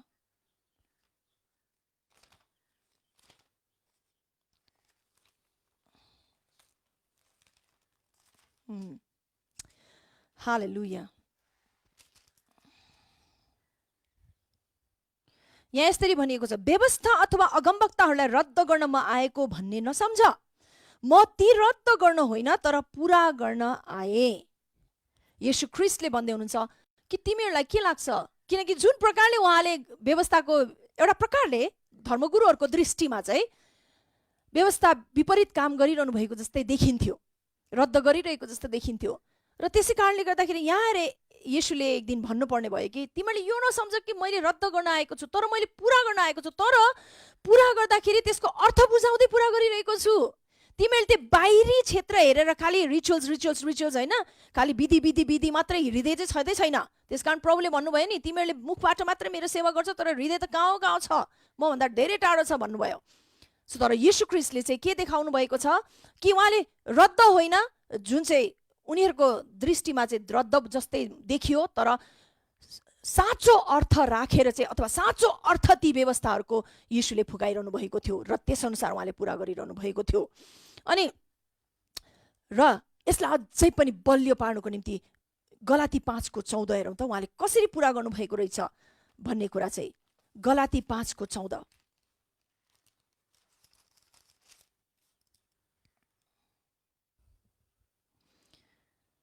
किनभने समस्त व्यवस्था एउटै वचनमा पुरा भएको छ, तैँले आफ्नो छिमेकीलाई आफैलाई झै प्रेम गर। वाउ, यो एउटै कुरामा सबै व्यवस्थाहरू के भएको छ अरे? पुरा भएको छ। र त्यो के हो? तैँले आफ्नो छिमेकीलाई आफूलाई जस्तै प्रेम गर। छिमेकी को? तपाईँको the next person, the next to you, होइन? A person next to you is your छिमेकी, तपाईँको नेबर हो। सो तपाईँ बाहेक अरू व्यक्तिहरूलाई चाहिँ प्रेम गर भन्नुभएको हो। र हामी साँच्चै पनि प्रेममा हिँड्यौँ भनेदेखि हामीलाई तैँले यो नगर, तैँले हत्या नगर, तैँले नचोर, नढाँट, अरूलाई नठग भनेर कसैले भन्नुपर्छ? पर्दैन नि, होइन? त येशू ख्रीष्ट त्यो प्रेममा हिँड्नुभयो। जिजस उहाँ त प्रेम नै हुनुहुन्थ्यो। He was love himself. र उहाँले चारैतिर प्रेम नै गर्दै हिँड्नुभएको थियो। र आपसे आप ती सबै व्यवस्थाहरू उहाँमा त उहाँलाई त्यो व्यवस्थाहरू हेरी पढी कण्ठ गरी उहाँले विधि स्वरूप पालन गरिरहनु परेको थिएन। किनकि हि अलवेज वक्ड इन लभ, उहाँ सधैँ प्रेममा हिँड्नुभयो र ती व्यवस्थाहरू आपसे आप पुरा हुँदै गएको थियो। And God always wanted to show that to his people. उहाँले यो कुरा देखाउन चाहिरहनु भएको थियो, हेर है, unless you walk in love, प्रेममा नहिरुन्जेलसम्म यतिका व्यवस्थाहरू तिमीले पुरा गर्न सक्दैनौ। र जब हामीले येशू ख्रीष्टसँग करार काट्दछौँ अथवा येशू ख्रीष्टलाई ग्रहण गर्छौँ, र हामी नयाँ जीवन पाउँछौँ। हाम्रो पनि के हुन्छ, हामी शरीर अनुसार हामी हिँड्दैनौँ, हामी शरीरमा चाहिँ मरितुल्य हुन्छौँ। वी डाई टु आवरसेल्फ, हैन? अनि हामी आत्मामा जीवित हुन्छौँ। We start to walk in the spirit, हामी आत्मामा हिँड्न थाल्छौँ। र गलाती 5:16 भन्दछ, वक इन द स्पिरिट, आत्मामा हिँड, and you will not fulfil the lust of the flesh, तिमीहरूले शरीरका ती अभिलाषाहरू पुरा गर्ने छैनौ। वक इन द स्पिरिट, आत्मामा हिँडुल गर्ने गर र तिमीले शरीरका ती अभिलाषाहरू पुरा गर्ने छैनौ भन्नाले तिमीले ती सबै मोसाको करार भित्र भएका ती सबै व्यवस्थाहरू तिमीले आफै पुरा गर्न सक्नेछौ। हालेलुया। र गलाती 5:22 र 23 मा के भनेको छ, the fruits of the spirit are love, joy, peace, हैन, प्रेम, शान्ति, आनन्द, धैर्यता, विश्वास योग्यता, दया, भलाइ, आत्मसंयम, भद्रता, ती सबै 9वटा फलहरू हामी फलका 9वटा भागहरू हामी देख्दछौँ। एउटा मुख्य फल चाहिँ के हो त? प्रेम हो। कतिले भन्छन् ती सबै भनौँ न अरू सबै पनि फलको रूपमा नै, एउटा छुट्टै प्रेम छुट्टै फल, आनन्द छुट्टै फल, शान्ति छुट्टै फल भनेर चाहिँ हामीले हेरिरहेका हुन्छौँ। तर खासै त्यो होइन, एउटा फल प्रेम हो आत्माको फल चाहिँ। तर त्यो प्रेममा नै अब के लागेको हुन्छ? आनन्द, शान्ति, धैर्यता, विश्वास योग्यता, त्यो सबै त्यो प्रेममा चाहिँ अरू कुराहरू चाहिँ लागेको हुन्छ। किनकि जब प्रेम छ भने त्यहाँ आनन्द हुन्छ, जब प्रेम छ भने त्यहाँ शान्ति हुन्छ, जहाँ प्रेम छ भने त्यहाँ धैर्यता हुन्छ, जहाँ प्रेमै बिना चाहिँ ती सबै अरू कुराहरू चाहिँ हुँदैन। त्यसै कारणले गर्दाखेरि त्यहाँ गलाती 5:22 र 23 मा के भनेको छ? पहिलो नै के भनेको छ? The fruit of the spirit is love भनेको छ, प्रेम भनेको छ। सुरुमा प्रेम राखिदिएको छ, त्यसपछि प्रेममा लाग्ने अरू कुराहरू हुन्। तर गलाती 5:19 देखि 21 मा के भन्छ? The works of the flesh are idolatry, शरीरका कामहरू चाहिँ यस्ता छन्, हत्या, हैन, मूर्ति पूजा, स्वार्थपना, पिक्कडपन, यी सबै चाहिँ के हुन्? शारीरिक क्रियाकलापहरू हुन्, शरीरका कामहरू हुन्। फलहरू पनि होइनन्, शरीरका कामहरू हुन्। आत्माको चाहिँ फल हो। र आत्मामा हिँड्यौँ भनेदेखि हामीले सबै कुराहरू हामीले पालन गर्न सक्छौँ। तर शरीरको ती अभिलाषाहरू चाहिँ हामीले पुरा गर्ने छैनौँ भनेर गलाती 5:16 अघि मैले भने जस्तै त्यहाँ भनेको छ। पुराना नियमका मानिसहरूले, विशेष गरी मोसाको पालामा मानिसहरूले पुरा गर्न सकेनन्, किनभनेदेखि उनीहरूमा पापमय स्वभाव थियो। उनीहरूले नयाँ आत्मा पाइसकेका थिएनन्। शरीरलाई आफ्नो अधीनमा राख्नुको निम्ति मात्रै, एउटा प्रकारले डिसिप्लिनिङमा, हैन, एउटा अनुशासनमा राख्नुको निम्ति मात्रै परमेश्वरले चाहिँ व्यवस्था दिनुभएको थियो। त्यो बेलामा एक प्रकारले अनुशासनमा राख्नुको निम्ति एउटा त्यसलाई के भनिन्छ भन्दाखेरि मोसाको व्यवस्था चाहिँ के कुरामा पनि आधारित छ भन्दाखेरि नैतिक जीवनसँग र सेरेमोनियल ल भन्छ, वैदिक अथवा औपचारिक व्यवस्थासँग पनि सम्बन्धित छ। र साथसाथै सिभिल ल, है, मानिस जाति, त्यहाँ मानिसहरू जति पनि थिएन उनीहरूलाई चाहिँ एउटा प्रकारले एउटा त्यसलाई भनौँ अहिलेको भाषामा भन्यो भनेदेखि कानुन पनि हामी भन्न सक्छौँ, है, कानुन पनि हामी भन्न सक्छौँ। एक प्रकारले त्यो राष्ट्रको कानुन नै बन्न पुगेको थियो, ताकि अहिले पनि हामीले नेपालमा हेऱ्यौँ अथवा विभिन्न राष्ट्रहरूमा हेऱ्यौँ भनेदेखि चाहिँ त्यो देशको आफ्नै के हुन्छ? कानुन हुन्छ नि, होइन? र त्यो कानुन पालन गर्यौँ भनेदेखि चाहिँ त्यहाँ केही पनि सजाय हुँदैन। तर कानुनको विरोध गएकाहरूलाई चाहिँ त्यहाँ के राखिएको हुन्छ? सजाय राखिएको हुन्छ, होइन? त्यसरी नै एक प्रकारले त्यो बेलामा मोसाको पालोमा मानिसहरूको निम्ति एउटा कानुन नै भइसकेको थियो। र ती सबै व्यवस्थाहरू परमेश्वरले किन दिनुभएको थियो अरे? उनीहरूको शरीरलाई, उनीहरूको जीवनलाई चाहिँ एउटा प्रकारले लाइनमा, ठेगानमा राख्नुको निम्ति परमेश्वरले ती व्यवस्थाहरू दिनुभएको थियो। तर गलाती 5:18 भन्दछ अब नयाँ नियममा, but if you are led by the Spirit, तिमीहरू अब आत्मा अनुसार अगुवाई भएर तिमीहरू हिँडेका छौ भनेदेखि, आत्माको अगुवाईमा हिँडेका छौ भनेदेखि, you are not under law, तिमीहरू अब व्यवस्थाको मुनि छैनौ, जुन व्यवस्था चाहिँ मोसाको पालामा परमेश्वरले दिनुभएको थियो। अब आत्मामा हिँडुल गरेका छौ भनेदेखि, आत्माले तिमीहरूलाई डोर्याएको छ भने दिन प्रतिदिन जुन जीवित आत्मा तिमीहरूको भइसकेको छ, एउटा you have received a new heart, होइन, न्यू स्पिरिट, नयाँ गरी जन्मिसकेको छ तिमीहरूको हृदय, त्यो आत्मा, र त्यो आत्मा, त्यो नयाँ गरी जन्मेको आत्मा अनुसार तिमीहरू हिँडेका छौ भनेदेखि चाहिँ you are not under the law, तिमीहरू व्यवस्थाको मुनि पनि छैनौ। र साथसाथै हाम्रो आफ्नो आत्मा पनि, साथै पवित्र आत्मा पनि, पवित्र आत्माको अगुवाईमा पनि हामी हिँडेका छौँ भनेदेखि, किनकि बाइबलमा भनेको छ पवित्र आत्माले नै अब तिमीहरूलाई हरेक सत्यतामा डोर्याउनु हुनेछ। त्यसै कारणले गर्दाखेरि उहाँ आइरहनु भएको छ, अथवा उहाँ आउन गइरहनु भएको छ, म गइसकेपछि भनेर भन्नुभएको र येशू जानुभयो, पवित्र आत्मा आउनुभएको छ, र साथसाथै हाम्रो आत्मा र उहाँको आत्मा मिसिएर चाहिँ, अथवा उहाँको आत्माले हाम्रो आत्मालाई अगुवाई गरेर चाहिँ हामी आत्मा अनुसार हिँडेका छौँ भनेदेखि we are not under the law, हामी व्यवस्थाको मुनि छैनौँ भनेको गलाती 5:18 चाहिँ। गलाती 5:24 के भनेको छ, and those who are Christ, जो ख्रिस्टका हुन्, have crucified the flesh, उनीहरूले आफ्नो शरीरलाई क्रुसमा चढाइसकेका छन्, with its passions and desires, त्यसको अभिलाषा सँगसँगै नै र त्यसको चाहना सँगसँगै नै, त्यो शरीरलाई चाहिँ हामीले शरीरको अभिलाषा र चाहना सँगसँगै हामीले क्रुसमा चढाइदिइसकेका छौँ। जतिजना हामी ख्रिस्टका भइसकेका छौँ, येशूलाई ग्रहण गरेर नयाँ गरी जन्मिसकेका छौँ, हामीले ती सबै अभिलाषाहरूलाई, त्यो चाहनाहरूलाई, एउटा फ्ल्याशली डिजायर्सलाई, होइन, शारीरिक चाहनाहरूलाई हामीले क्रुसमा चढाइदिइसकेका छौँ। वाउ! र तपाईँलाई थाहा छ येशू ख्रिस्टले व्यवस्थालाई चाहिँ अझै नयाँ स्तरमा लिएर जानुभएको छ। अघि भने जस्तै म रद्द गर्न आएको होइन, म पुरा गर्न आएको हुँ, अझ त्यसको अर्थ देखाइदिन आएको हुँ। र उहाँले कसरी एउटा नयाँ स्तरमा लिएर जानुभयो।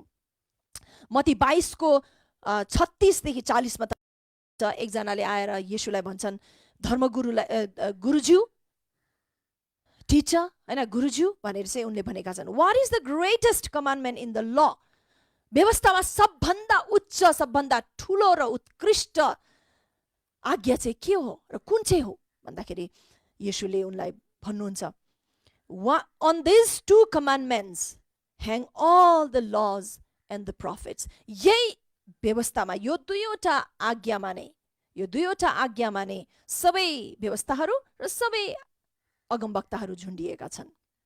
त्यो चाहिँ के छ थाहा छ? तपाईँले त्यहाँ पढ्नुहोस् कि तिमीहरूले परमेश्वरलाई सम्पूर्ण हृदयले, विचारले, सामर्थ्यले, शक्तिले प्रेम गर्नु, र दोस्रो पनि त्यस्तै नै छ, आफ्नो छिमेकीलाई आफू जस्तै प्रेम गर्नु। र मत्ती 5:21 र 22 मानिसहरूले परीक्षा गर्दै येशूलाई भने कि पुरानो नियमले भन्दछ, येशूले नै भन्नुभयो, यो खण्डमा चाहिँ येशूले भन्नुभयो कि पुरानो नियमले भन्दछ कि डु नट मर्डर, हत्या नगर, तर येशूले भन्नुभयो don't even be angry with your brother. म चाहिँ के भन्छु थाहा छ? उहाँले त्यसलाई प्यारालेल गराइदिनु भयो के, मतलब पुरानो नियमको त्यो डु नट मर्डर भन्ने व्यवस्था जुन छ 10 आज्ञामा, हत्या नगर भन्ने, कहाँ लिएर जोड दिनुभयो? आफ्नो भाइसँग रिसाउँदा पनि नरिसाऊ। डु नट मर्डरको अर्थ चाहिँ खासमा परमेश्वरले कुन चाहिँ लक्ष्य, कुन चाहिँ मनसाय राखेर चाहिँ, अभिप्राय राखेर उहाँले भन्नुभएको रहेछ कि ताकि उनीहरूले एकअर्कालाई घृणा नगरून्, नरिसाउन् एकअर्कासँग। येशूले भन्दै हुनुहुन्छ कि खासै मेरो पिताले भन्न चाहनुभएको चाहिँ do not even be angry with your brother, आफ्नो भाइसँग रिसाउँदा पनि नरिसाऊ। खासमा त त्यो हो, त्यो व्यवस्था चाहिँ भनेर येशूले देखाइरहनु भएको छ। मत्ती 5:27 र 28 फेरि येशूले भन्नुभयो, पुरानो नियममा, पुरानो करारले यस्तो भन्दछ कि डु नट कमिट एडल्टरी, व्यभिचार नगर, तर येशूले भन्नुभयो don't even think about it, सोच्दा पनि नसोच्नु। किनकि कोही व्यक्तिले कसैलाई हेरेर, कुनै एउटा पुरुषले स्त्रीलाई हेरेर चाहिँ उसले भित्रभित्र नै नराम्रो नचाहिँदो कल्पना गर्न थाल्छ भने उसले गएर गरेको सर हो भनेर भनेको छ। येशूले भन्नुभयो उसले गएर गरिदिएको सर हो। त्यसै कारणले गर्दाखेरि तपाईँलाई थाहा छ, it's all the commandments, all the हुन्छ नि, सबै शर्तहरू, सबै आज्ञाहरू चाहिँ इट्स अ हार्ड इस्यु। यो चाहिँ एउटा हृदयको विषयको कुरा हो। तपाईँको हृदयको ढाँचा नै ठिक छैन भनेदेखि तपाईँले बाहिर जति पनि पालन गर्नु न, ती सबै व्यवस्थाहरू तपाईँ परमेश्वरको अगाडि रद्द हुनुहुनेछ। त्यसकारण नयाँ नियममा चाहिँ हामीले के देख्छौँ? धेरै हृदयको ढाँचातिर केन्द्रित भएको, हृदयको ढाँचालाई फोकस गरेको हामी देख्छौँ के। यो हृदयको विषयको कुरा भनिएको पनि छ कि हामी बाहिर हेर्दछौँ, बाहिर हेरेर मानिसलाई जाँच्छौँ भनेदेखि God looks at our heart, हाम्रो हृदयलाई परमेश्वरले हेर्नुहुन्छ। त्यस कारणले गर्दाखेरि त पहिलो कोरिन्थीमा हामी के देख्दछौँ, त्यहाँ 13मा 12मा सबै वरदानहरूको विषयमा भन्दै आएर टक्क उनी रोकिए पावल। त्यसपछि 13मा उनले प्रेमको विषयमा भन्न थाले कि सबै कुरा यी गरे तापनि यदि हामीमा प्रेम छैन भने हामी केवल एउटा ट्याङ ट्याङ बज्ने एउटा झ्याली मात्रै हुनेछौँ। त्यसको अर्थ चाहिँ बिना अर्थ हुनेछौँ, केही अर्थ हुँदैन, त्यहाँ हामी रद्द हुनेछौँ भनेको। सो पुरानो नियमका पनि ती सबै पोसाकको पालोमा परमेश्वरले त्यो करार मुनि जति पनि आज्ञाहरू दिनुभयो, व्यवस्थाहरू दिनुभयो, ती सबै चाहिँ हृदयदेखि पुरा गर्नको निम्ति उहाँले दिनुभएको हो, सही बनाउनुको निम्ति। तर उनीहरूको पापमय स्वभावको कारणले गर्दाखेरि उनीहरूले त्यो कहिल्यै पनि गर्न सकेनन्। कतिले बाहिरी रूपमा उनीहरूले गर्न कोसिस गरे, बाहिरीय हुन्छ नि, लाइक एक्सटर्नल वेमा उनीहरूले एक्सटर्नली बाहिरी रूपमा उनीहरूले गर्न कोसिस गरे, तर पनि उनीहरू चुके नै गरे। किनकि 10 आज्ञामा 9वटा गरेर एउटा नगरे पनि 10वटा नगरे जस्तै हो भनेको छ। 10वटा नै आज्ञामा नै अथवा हामी व्यवस्थामा नै हिडुल गर्ने हो भनेदेखि चाहिँ we have to fulfil all the laws, हामीले सबै व्यवस्था पुरा गर्नुपर्छ। एउटामा पनि चुक्यो भनेदेखि त्यो अरू पनि नगरे जस्तै नगरे सर हो भनेको छ। सो म त के भन्छु भनेदेखि हामी सक्ने पनि वाला छैनौँ र परमेश्वरले येशू ख्रीष्टमा अर्को उपाय पनि गरिदिइसक्नुभयो र why not just depend on the grace. हामी उहाँको अनुग्रहमा भर परेर हिँडौँ एन्ड आत्मामा हिँडौँ। आत्मामा हिँडोको अर्थ चाहिँ के अरे त, जब हामी पवित्र आत्माले हाम्रो आत्मालाई जसरी अगुवाई गर्नुहुन्छ, हामी द्याट स्मल स्टिल भोइस, उहाँको त्यो सुमधुर आवाजलाई हामी सुन्दै हामी प्रेममा बगेर हामी हिँड्न थाल्छौँ, ती शरीरको अभिलाषा हामीले पुरा गर्ने छैनौँ। हालेलुया।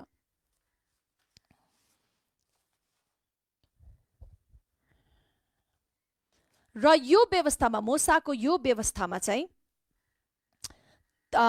जुन करारको वचनहरू छ 3 प्रकारले भाग भएको हामी देख्दछौँ। 3वटा क्याटेगोरिजमा, वर्गहरूमा चाहिँ। एउटा चाहिँ नैतिक व्यवस्था, एउटा नागरिक व्यवस्था, एउटा वैदिक अथवा सेरेमोनियल ल, एउटा वैदिक व्यवस्था हामी त्यहाँ परमेश्वरले छुट्याइदिनु भएको। अब हेर्नुहोस् है, अझै झन्झन वर्गीकरण गरेको देख्छौँ हामी त्यहाँ। अझै झन् भाग हुँदै झन्झन टुक्राएर झन्झन जटिल हुँदै गएको हामी देख्दछौँ। र आशिषहरू चाहिँ यो करारको वचनमा आधारित आशिषहरू चाहिँ के हो त, अब्राहमलाई जुन आशिष दिनुभएको थियो त्यही नै आशिषहरू हुन्। अब्राहमको करारमा जुन आशिषहरू परमेश्वरले राखिदिनु भएको छ, प्रस्थानको 23को 25 र 33मा तपाईँ देख्न सक्नुहुन्छ। अनि लेवीको 25 र 26 पनि, लेवीको पुस्तकको 25 र 26 अध्यायमा पनि तपाईँले पाउनुहुन्छ। अब्राहमको करार मुनि जति पनि आशिषहरू उहाँले राखिदिनु भएको छ, ती सबै आशिषहरू यो मूसाको करारमा पनि त्यही नै आशिषहरू हुन्। र श्रापहरू चाहिँ विशेष गरी ठोस प्रकारले यो भनेर चाहिँ भन्नुभएको छैन, तर आज्ञा उल्लङ्घन गरेमा त्यहाँ परिणामहरू चाहिँ, कन्सिक्वेन्सेसहरू चाहिँ प्रभुले राखिदिनु भएको छ। त्यहाँ सजायहरू चाहिँ उहाँले तोकिदिनु भएको छ। यदि हामीले विश्वास गरेनौँ र अनाज्ञाकारी भयौँ भनेदेखि चाहिँ त्यो त एकदमै व्यापक छ, होइन?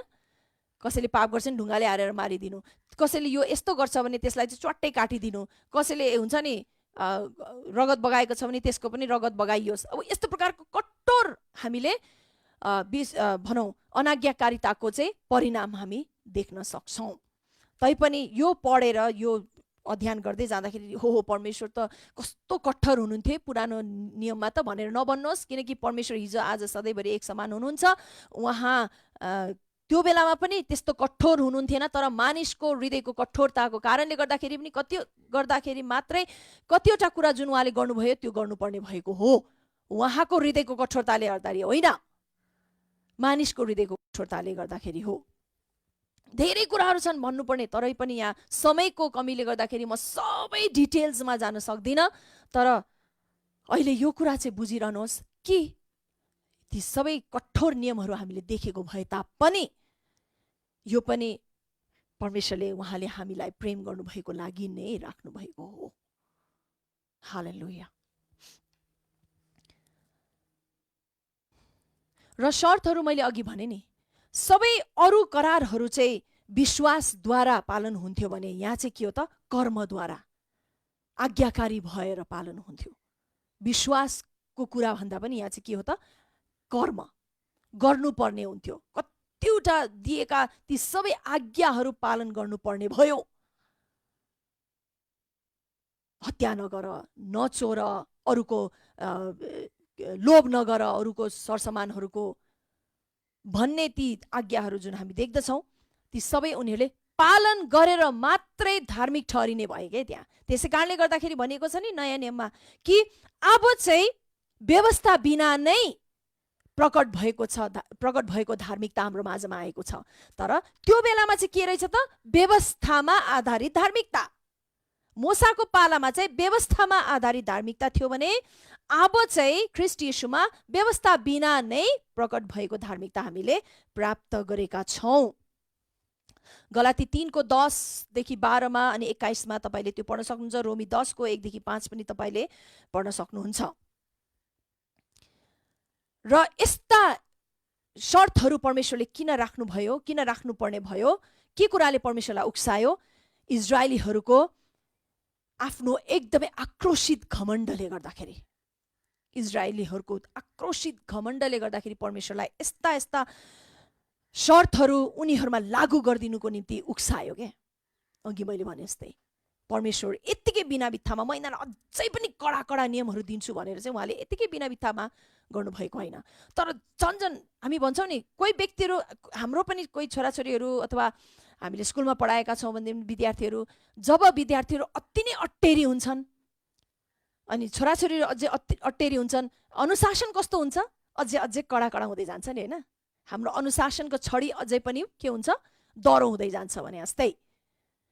त्यसरी नै परमेश्वरले पनि यो काम गर्नुपर्ने भएको हो।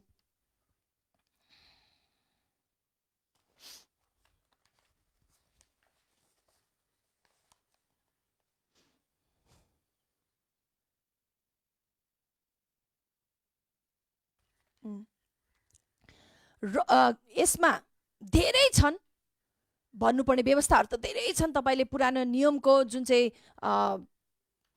एक्सोडस, लेभिटिकस, नम्बर्स है र ड्युटरोनोमी चाहिँ हामीले व्यवस्थाको पुस्तक चाहिँ यो दोस्रो करार अथवा प्यालेस्टिनी करारमा चाहिँ व्यवस्थाको पुस्तकलाई चाहिँ दोस्रो करार पनि भनेर भनिन्छ अथवा पलिस्तिनी करार हो। त्यहाँनिर पलिस्तिनी करारको मुनि परमेश्वरले राखिदिनु भएको शर्तहरू चाहिँ हामीले ड्युटरोनोमीमा अथवा व्यवस्थाको पुस्तकमा पाउँछौँ। तर त्योभन्दा अगाडि एक्सोडस होइन, प्रस्थान, लेभिटिकस अथवा लेवी अनि गन्ती, यो तीनवटा पुस्तकहरू तपाईँले पढ्नुभयो भनेदेखि चाहिँ त्यहाँ मोसाको पालोमा, मोसाको करार मुनि परमेश्वरले दिनुभएको ती व्यवस्थाहरू पाउनुहुन्छ। एन्ड अनगन्ती छन्, कति समयमा चाहिँ एकदमै अत्याइदिने खालको नै व्यवस्थाहरू हामी त्यहाँ देख्न सक्छौँ। तर अघि मैले भने जस्तै कि प्रेममा हामी हिँड्यौँ भनेदेखि चाहिँ ती सबै कुराहरू आपसे आप प्रेममा झुन्डिहाल्छ होइन। ती सबै आपसे आप हाम्रो जीवनबाट पुरा हुन थाल्छ, हामीले नसोचिकन नै पुरा हुन थाल्छन्। तर त्यो बेलामा चाहिँ उनीहरूको स्वभाव पापमै भएको हुनाले गर्दाखेरि अब त्यो प्रेममा हिँड्ने त कुरा परै जाओस्। त्यस कारण एउटा व्यवस्था चाहिँ परमेश्वरले क्रिएट गर्दै, सृजना गर्दै, उनीहरूलाई सृजना गर्दै दिँदै जानुपर्ने भयो। र त्यसै कारणले गर्दाखेरि करारको वचन धेरै छन्। करारको रगत चाहिँ के हो त भन्दाखेरि यो पनि जटिल नै छ। धेरै बलिहरू चढाउने भयो, विभिन्न बलिहरू सुरु भयो। त्यहाँ चाहिँ होम बलि भन्छ, के बलिहरू चाहिँ त्यहाँ सुरु भएको हामी देख्दछौँ। त्यसको विस्तृत उसमा पनि, डिटेल्समा पनि हामी नजाउँ। जोस् एउटै कुरा अहिले बुझौँ कि विभिन्न प्रकारको बलि चढाउने चलन सुरु भयो। ती सबैमा रगत बग्थ्यो, जनावरको व्यापक बलि चढ्ने अवस्था आयो, धेरै जनावरहरूको रगत बग्यो। तर यी सबै पुरा चाहिँ कहाँ भयो? येशू ख्रीष्टमा पुरा भएको छ। ती सबै स्याक्रिफाइसहरू, ती सबै बलिदानहरूको पूर्णता चाहिँ हामीले येशू ख्रीष्टमा देख्दछौँ। अनि मध्यस्थकर्ता अथवा मध्यस्थ चाहिँ को थिए त भन्दाखेरि पुजारीहरू थिए। हारुनबाट सुरु भएका पुजारीहरू थिए। सर्वप्रथम चाहिँ मोसाको पालोमा चाहिँ हारुनलाई परमेश्वरले छान्नुभयो यो वेदीको कार्यहरू गर्नको निम्ति। विशेष गरी बलिदानको कार्यहरू गर्नुको निम्ति हारुनलाई छान्नुभयो। त्यसको पछि हारुनका पुस्ताहरू अथवा लेवीको पुस्ताहरू नै के भए, लेवी जाति, 12 कुलमा लेवी जाति चाहिँ उनीहरू चाहिँ प्रिस्टली एउटा पुजारीहरू उनीहरू भए र उनीहरूले नै मध्यस्थको कामहरू गर्न थाले। अर्थात् उनीहरूले चाहिँ बलि चढाइदिने, अरूहरूको निम्ति बलि चढाइदिने कामहरू उनीहरूले गर्न थाले। र मोसाको करारको मुनि चाहिँ ट्याबर्नेकल अथवा भनौँ स्याङ्क्चुअरी चाहिँ पवित्र स्थान चाहिँ के थियो थाहा छ? ट्याबर्नेकल थियो, पाल थियो, भेट्ने पाल भनौँ, सबै परमेश्वर र मानिसहरू भेट्ने पाल भनेर भनिन्छ, ट्याबर्नेकल पनि भनिन्छ त्यसलाई चाहिँ। र त्यो ठाउँमा चाहिँ परमेश्वरले त्यो ठाउँ बनाउनुको निम्ति, त्यो ट्याबर्नेकल, त्यो वेदी बनाउनुको निम्ति परमेश्वरले व्यापक त्यहाँ उहाँले भनौँ न ब्लु प्रिन्ट दिनुभएको हामी देख्दछौँ। मोसालाई भन्नुभयो तैँले मेरो निम्ति वेदी बनाउँदाखेरि यस्तो यस्तो यस्तो यस्तो यस्तो यस्तो यस्तो यस्तो बनाउनु भनेर चाहिँ धेरै कुराहरू त्यहाँ दिनुभएको हामी देख्दछौँ। कुन ठाउँमा के राख्नु, कुन चाहिँ ठाउँ कति मिटर लामो, कति लम्बाइ, कति चौडाइ भनेर चाहिँ वेदी बनाउनुको निम्ति। र त्यहाँ चाहिँ 3वटा खण्डमा विभाजन गरियो। पहिला चाहिँ बाहिरीय भाग, त्यसपछि पवित्र स्थान, त्यसपछि महापवित्र स्थान हो। यसरी चाहिँ जुन चाहिँ बिस्तारै बिस्तारै बिस्तारै एउटा मन्दिरमा परिणत भयो। सोलोमन राजाले एउटा मन्दिर नै बनायो, एउटा एकदम सलिड टेम्पल नै उनले बनाए। सोलोमन राजाको पालासम्ममा आइपुग्दाखेरि त्यो बेलामा चाहिँ मोसाको पालामा चाहिँ के थियो भन्दाखेरि सार्न सक्ने ट्याबर्नेकल, सार्न एउटा ठाउँबाट अर्को ठाउँमा, किनकि उनीहरूले के गरिरहेको थिए याद गर्नुहोस् है, यात्रा गरिरहेको थिए। मिश्र देशबाट उनीहरू निस्केर प्रतिज्ञाको भूमिमा गइरहेका थिए, होइन त? र परमेश्वरले यो मोसाको करार चाहिँ उनीहरू मरुभूमिमा हुँदाखेरि है माउन्ट सिनाईमा, होइन, सिनाई पर्वतमा परमेश्वरले काट्नुभएको करार हो। त्यतिखेर चाहिँ दिनुभएको यो आज्ञाहरू हुन् र यात्रामै हुँदाखेरि नै भएको कुरा हो। यो चाहिँ काटिएको करार हो यो। र यसरी त्यतिखेर जुन पालको भनौँ चलन दिनुभयो नि परमेश्वरले, एउटा यस्तो पाल बनाऊ जहाँ चाहिँ मैले मेरो उपस्थिति तिमीहरूलाई दिन सकूँ र तिनीहरूले त्यहाँ आएर चाहिँ यो बलिको कामहरू उनीहरूले विधिहरू पुरा गर्न सकुन् भनेर चाहिँ परमेश्वरले पाल बनाउनुको निम्ति उहाँले एउटा ट्याबर्नेकल, एउटा वेदी बनाउनुको निम्ति उहाँले मोसालाई भन्नुभयो। र मोसालाई परमेश्वरले विभिन्न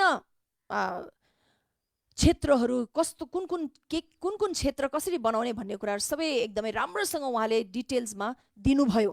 र मोसाले एक्ज्याक्टली त्यस्तै नै बनाए। तर त्यो चाहिँ एक ठाउँबाट अर्को ठाउँ, अर्को ठाउँबाट अर्को ठाउँ सार्न सक्ने वेदी थियो। र त्यसको विस्तृत जानकारीमा चाहिँ त्यसलाई डिटेल्समा हामी भोलि हेर्नेछौँ। र आज चाहिँ अहिले यतिमा नै हामी राखौँ। र सिल छाप चाहिँ के थियो भन्दाखेरि विकली सबाथ डे, त्यसको मोहर चाहिँ के थियो भन्दाखेरि विश्राम दिन तिमीहरूले पालन गर्नु। 7औं दिनमा 6 दिनसम्म तिमीहरूले काम गर्नु, तर 7औं दिनमा चाहिँ तिमीहरू विश्राम गर्नु। र यो आदामदेखि मोसाको पालासम्म चाहिँ कुनै पनि सबाथको चर्चा गरेको हामी देख्दैनौँ, जुन चाहिँ 2500 वर्षसम्मको कुरा हो। यो आदामदेखि मोसाको पालासम्म चाहिँ 2500 वर्षको अवधि हो। त्यहाँ सबाथको विषयमा कुरा गरिएको छैन। तर यहाँ चाहिँ आएर एउटा वैदिक व्यवस्थामा आधारित त्यसको मुनि चाहिँ परमेश्वरले सबाथ अथवा विश्राम दिन पालन गर्ने चलन पनि त्यहाँबाट सुरु भयो। र साथसाथै केही पवित्र दिनहरू जसलाई चाहिँ हामीले निस्तार चाड अनि पन्तिकोसको दिन र वेदीको पवित्र दिनहरू, ट्याबर्नेकल्स डेजहरू हामी त्यहाँ परमेश्वरले उनीहरूको निम्ति पालन गर्नको लागि राखिदिएको हामी देख्दछौँ। हेर्नुहोस् है, प्यासओभर निस्तार चाड पनि मोसाको व्यवस्था मुनि परमेश्वरले दिनुभएको थियो। र त्यो निस्तार चाडको चलन पनि यदि सबै व्यवस्थाहरू, त्यो सबै त्यो करार नै येशू ख्रीष्टमा आएर पुरा भएको छ भनेदेखि अब हामीले त्यो निस्तार चाड पालन गरिरहनु पर्छ कि पर्दैन? पेन्टिकोस्टको त्यो दिन हामीले पालन गर्नुपर्छ कि पर्दैन? ट्याबर्नेकल्स त्यो वेदिका ती अरू पवित्र दिनहरू हामीले पालन गर्नुपर्छ पर्यो कि परेन त? अब हामीले घोरिएर अध्ययन गर्यो भनेदेखि त परेन, किनकि Jesus fulfilled all the law, उहाँले सबै व्यवस्था पुरा गर्नुभयो। अब हामीले निस्तार चाड मात्रै पालन गर्छौँ भनेर भन्छौँ भनेदेखि प्रियजन हो, हामीले सबै पालन गर्नुपर्ने भयो, पालन गर्नुपर्छ। नट ओन्ली वान, सबै, ती सबै पालन गरौँ। तर येशू ख्रिस्टले पुरा गर्नुभयो र येशू ख्रिस्टले सिधाइसक्नु भएको कामलाई हामीले एक्सेप्ट गर्यौँ भनेदेखि चाहिँ अब के हुन्छ थाहा छ? We are not created for the days, but days are created for us. अब हामी चाहिँ ती दिनहरूको निम्ति सृजिएका होइनौँ, तर दिनहरू चाहिँ हाम्रो फाइदाको निम्ति सृजिएको हो। अब दिनले हामीलाई चलाउने होइन, हामीले दिन चलाउने हो। त्यो बेलामा चाहिँ मानिसको हृदयको कठोरताले परमेश्वरले के भन्नुभयो? 7औं दिनमा चाहिँ तिमीले विश्राम गर्नु, सबाथ डे मान्नु, र साथै अरू दिनहरू पनि केही पवित्र दिनहरू उहाँले राखिदिनु भयो, तीहरू पनि भनौँ तिमीहरूले पालन गर्नु। तर अब अहिले हामी आत्मादेखि हिँड्नेहरू भएका छौँ भनेदेखि हामीले शारीरिक अभिलाषा यसै पनि पुरा गर्दैनौँ। परमेश्वरले चाहनुभएको कुरा नै हाम्रो जीवनबाट पुरा हुन्छ। हालेलुया। अब हामी नयाँ नियममा भएका मानिसहरूले चाहिँ ख्रिस्ट येशूमा हामीले विश्राम पाइसकेका छौँ। खासै सबाथ डे को अर्थ चाहिँ के हो थाहा छ? ख्रिस्ट येशू हुनुहुन्छ। ख्रिस्ट येशूमा हामीले त्यो विश्राम पाइसकेका छौँ। त्यो बेलामा त येशू ख्रिस्ट हुनुहुन्थेन। उनीहरूले आफ्नो कामबाट काम सङ्घर्षबाट 7औं दिन नै उनीहरू काम गर्ने गर्थे। त्यसकारण प्रभुले एक दिन त कमसेकम विश्राम गर भनेर चाहिँ उहाँले एउटा नियम निकालिदिनु भयो। विश्राम थिएन उनीहरूमा। तर त्यो विश्राम चाहिँ के कुराको सङ्केत थियो? जुन विश्राम हामीले ख्रिस्ट येशूमा, हाम्रो पनि कर्मबाट हामीले विश्राम पाउन गइरहेका थियौँ। हाम्रो ती विधि विधानहरूबाट, ती धर्म कर्महरूबाट, रीतिथितिबाट हामीले विश्राम पाउन गइरहेका थियौँ। कसमा? ख्रिस्ट येशूमा। So the real meaning of Sabbath is Jesus Christ. Yeshu Khrist नै त्यो ठोस अर्थ हुनुहुन्छ विश्रामको। त्यस कारणले गर्दाखेरि अब हामीले कुनै एउटा विशेष दिन छान्नुपर्छ भन्ने छैन, तर हामी आफैले नै त्यो मोसाको पालामा राखिदिएको यही दिन हुनुपर्छ। किनकि कति समयहरूमा हामी देख्छौँ कति मानिसहरूको कट्टरपन हामी के देख्छौँ भन्दाखेरि, होइन किन स्याटरडेमा शनिबारमा नै किन मण्डली अथवा सेवा लिएको, शनिबार नै किन तपाईँहरूले सबाथ डे मान्नुभएको? खासमा त परमेश्वरले सुरु गर्दाखेरि त के अरे शुक्रबारमा थियो भन्छन् कसैले, अनि कसैले भन्छन् होइन आइतबारमा हुनुपर्छ भनेर भन्छन्। अनि हामी यति साह्रो बुद्धु भन्छौँ कि कहिले काहीँ त, म त होइन यो शब्द प्रयोग गरेकोमा म क्षमा पाऊँ, तर हामी यति साह्रो मूर्ख पनि नहौँ कि बाइबलमै भनिएको छ नयाँ नियममा कि now days are created for us. दिनहरू हाम्रो निम्ति सृजिएको हो कि हामीले जुनै दिन पनि विश्राम दिन बनाएर अथवा यो दिनमा चाहिँ म सबै कामहरू चाहिँ थन्काएर म यो दिनमा चाहिँ परमेश्वरको निम्ति म दिएर चाहिँ त्यो दिन चाहिँ म केवल परमेश्वरको प्रशंसा गर्छु, म परमेश्वरको महिमा गर्छु, म आराधना गर्छु, म त्यो दिन चाहिँ परमेश्वरलाई दिन्छु भनेर हामीले जुनै दिन पनि छान्न सक्छौँ कि इट्स आवर ओन विल हुन्छ नि, हाम्रो आफ्नै इच्छा हो त्यो। त्यसले गर्दाखेरि अब हामीले शुक्रबारमा मात्रै गऱ्यो भनेदेखि स्वीकारयोग्य हुने, कि त शनिबार गऱ्यो भने मात्रै स्वीकारयोग्य हुने, कि त आइतबारमा गऱ्यो भने मात्रै स्वीकारयोग्य हुने भनेर परमेश्वरले त्यसरी कट्टरतामा हेर्नुभएको छैन। तर उहाँले त ती सबै त एउटा सङ्केतको रूपमा दिनुभएको थियो। ती सबै साङ्केतिक थिए जो ख्रिस्ट येशूमा पुरा भयो। यदि तपाईँले येशू ख्रिस्टलाई ग्रहण गर्नुभएको छ भने any time, any moment, any day you can choose to really worship him, to be with him. खासै भन्ने हो भनेदेखि त खालि हप्तामा एक दिन छुट्याएर हुन्छ? You have to have fellowship with God every single moment. तपाईँ एक पल पनि तपाईँले परमेश्वरसँग बिताउनु पर्ने हुन्छ। परमेश्वरको हृदय त त्यो हो हामीप्रति कि उहाँले आफ्नो छोराछोरीलाई एक पल पनि नगुमाएको होस् भनेर। हालेलुया। उहाँको चरणमा त्यसै कारणले के भनेको छ? सुत्दा उठ्दा होइन, बस्दा हिँड्दा काम गर्दा हामीले उहाँलाई याद गरौँ, उहाँको सम्झना हाम्रो विचारबाट कहिले नहटेको होस्। खासमा परमेश्वरले चाहनुहुने त त्यो हो क्या। र यसरी हामी स्थिनी करारमा हामी आएका छौँ।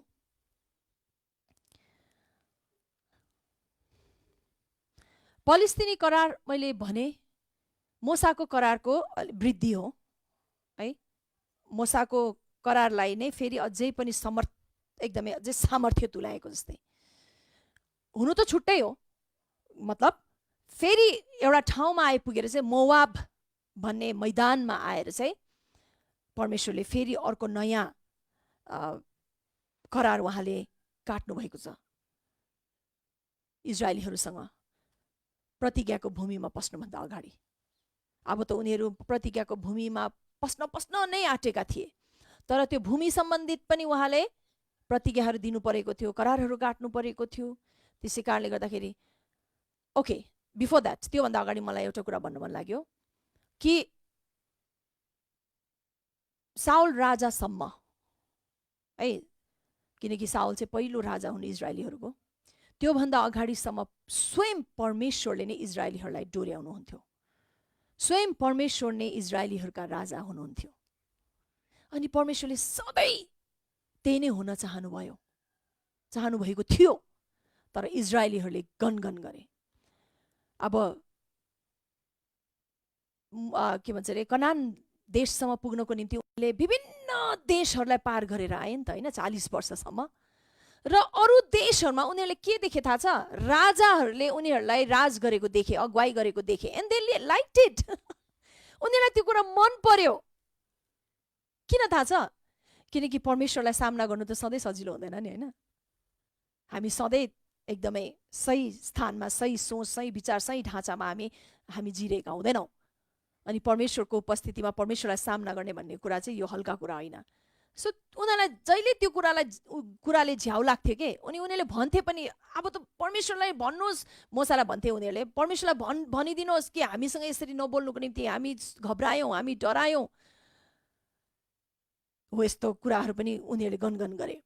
तर परमेश्वरले त सधैँ प्रेम गर्न नै चाहनुभएको। उनीहरूको हृदयको ढाँचा सही भएको भए they would have listen to God. उनीहरूले परमेश्वरको आवाज सुन्ने एकदमै चाहना राखेर सुन्थे। आज पनि त त्यही त हो नि प्रियजन हो। हामी अलिकति परमेश्वरबाट टाढो गएको छौँ भनेदेखि हामी अझै टाढा टाढा नै हुनु मन लाग्छ होइन। कसैले आएर परमेश्वरको कुरा गर्ने बित्तिकै हामीलाई रिस उठ्न थाल्छ, मलाई नसिका भन्न थाल्छौँ। तर हामी साँच्चै पनि परमेश्वरप्रतिको हाम्रो श्रद्धा छ भनेदेखि we always want to hear about God, हुन्छ नि, उहाँको प्रेम, उहाँको वास्ता फिक्रीको विषयमा हामीले सुन्न चाहन्छौँ। अझै भन् भनेर चाहिँ हामीमा अझै तृष्णा बढ्न थाल्छ। त्यो बेलामा नि त्यस्तै नै थियो। अनि अरू राष्ट्रहरूलाई त राजाले नै, मानिसले नै, कुनै एउटा मानिसले नै अगुवाई गरेको उनीहरूले देखेका थिए र उनीहरूले त्यो रुचाए र उनीहरूले आएर के भने थाहा छ? यहोशुलाई हामीलाई त अब त राजा चाहियो, राजा दिनुहोस्। किनकि मोसा सिद्धिसकेपछि मोसाले अगुवाई गरेर लिएर आइरहेका थिए नि, मोसाको मृत्यु भयो। त्यसपछि चाहिँ परमेश्वरले मोसाको ठाउँमा यहोशुलाई छान्नुभयो। अनि खासै कनान राष्ट्र, त्यो कनान देश, त्यो प्रतिज्ञाको भूमिभित्र त के अरे यहोशुको अगुवाईमा उनीहरू पसेका हुन्। मोसा चाहिँ त्यो प्रतिज्ञाको भूमिमा पस्न पाएनन्। उनले मिश्र देशबाट डोर्याएर लिएर आएको भए तापनि उनी आफै पनि पस्न पाएनन्। अनि त्यसको कारण छ, त्यता डिटेल्समा हामी नजाउँ। तर परमेश्वरले यहोशुलाई छान्नुभयो र यहोशुले नै उनीहरूलाई भित्र लिएर गएका हुन् प्रतिज्ञाको भूमिमा। र त्यतिखेर चाहिँ आएर इजरायलीहरूले के भने, हामीलाई राजा दिनुहोस्, वी निड अ किङ, राजाले नै हामीलाई अगुवाई गरोस्। र त्यसपछि चाहिँ परमेश्वरले एउटा उहाँको हाइएस्ट विलमा, उत्कृष्ट इच्छामा होइन, तर पर्मिसिभ विलमा, एकदमै अनुमति दिएको इच्छामा चाहिँ परमेश्वरको दुई प्रकारको इच्छा हुन्छ है। एउटा चाहिँ हाइएस्ट विल हुन्छ, उहाँको उत्कृष्ट इच्छा हुन्छ। अनि अर्को चाहिँ के हुन्छ किनकि हामी कति मानिसहरूले कति समयहरूमा हामीले परमेश्वरको त्यो उत्कृष्ट इच्छा गर्न चाहिरहेका हुँदैनौँ, अनि हामीले आफ्नै इच्छामा हामी हुन्छ नि अगाडि बढ्न कोसिस गरिरहेका हुन्छ। त्यतिखेर परमेश्वरले के गर्नुहुन्छ थाहा छ? He just works in permissive will. उहाँले हामीलाई एउटा अनुमति दिने इच्छामा आधारित उहाँले काम गर्नुहुन्छ। र त्यसरी नै त्यो राजा पनि इजरायलीहरूलाई पहिलोचोटि दिनुभयो। उहाँले आफ्नो पर्मिसिभ विलमा दिनुभएको। हुन त उहाँको हृदयको इच्छा चाहिँ त्यो थिएन। उहाँ सधैँ नै उनीहरूको गोठालो भएर, उनीहरूको भनौँ हस्बेन्ड भएर पनि भनेको छ, श्रीमान भएर पनि उहाँले अगुवाई गर्न चाहनुभएको थियो। तर पनि इजरायलीहरूले मानेनन्। र यसरी सिनाईमा हैन, सिनाई पर्वतमा त्यो पहिलो करार, मोसाको पहिलो करार काटिएको थियो भनेदेखि यहाँ मोआब मैदानमा आएर चाहिँ परमेश्वरले दोस्रो करार काट्नुभयो दोस्रो पुस्तासँग। पहिलो पुस्ता त सिद्धेर गयो, किनकि परमेश्वरले भन्नुभएको थियो तिमीहरू यति धेरै गनगन गर्यो, अब चाहिँ 20 वर्षका मुनिहरूको माथि कोही पनि अब प्रतिज्ञाको भूमिमा पस्न पाउने छैनन् भनेर अब दोस्रो पुस्ता नै पस्नुपर्ने भयो क्या। दोस्रो पुस्ताले नै त्यो अनुमति पाए प्रतिज्ञाको भूमिमा पस्नलाई। सो परमेश्वरले दोस्रो पुस्तासँग यो फलिस्तीनी करार चाहिँ काट्नु भएको हो मोआबी मैदानमा, मोआबको मैदानमा। र अघि मैले भनेको थिएँ नि, व्यवस्थाको पुस्तकलाई चाहिँ दोस्रो करारको पुस्तक पनि भनिन्छ। तपाईले त्यो दोस्रो करारमा चाहिँ कस्तो कस्तो व्यवस्थाहरू परमेश्वरले राखिदिनु भएको छ भन्ने कुरा, हुन त त्यही मोसाको करारमा नै जति पनि व्यवस्था राखेका थिए त्यो पनि छन् र साथसाथै केही थप पनि हामी त्यहाँ देख्न सक्छौँ। विशेष गरी प्रतिज्ञाको भूमि अगाडि चाहिँ उहाँले केही त्यो भूमि सम्बन्धित पनि उहाँले करारहरू काट्नु भएको छ अथवा प्रतिज्ञाहरू अथवा शर्तहरू उहाँले राखिदिनु भएको हामी देख्दछौँ। परमेश्वरले यो दोस्रो करार अथवा यो फलिस्तीनी करार काट्नुको अर्थ पनि कारण पनि के थियो भन्दाखेरि पहिलो पुस्ताले अब्राहमको करार र मोसाको करार पालन गर्नबाट उनीहरू चुकेको हुनाले गर्दाखेरि हो। हेर्नुहोस् है, चुके नै छन् उनीहरू हैन, चुके नै छन्। अब्राहमको करार पनि मा पनि चुके, त्यसपछि मोसाको करारमा पनि उनीहरू चुके। तर परमेश्वरले करार चाहिँ निरन्तर काट्नु चाहिँ पर्ने भयो यीशु ख्रीष्ट नआउन्जेलसम्म। र यसरी उनीहरू त्यो अब्राहम र मोसाको करारमा उनीहरू चुकेको हुनाले गर्दाखेरि फेरि आएर उहाँले फलिस्तीनी करार उहाँले दिनुभयो।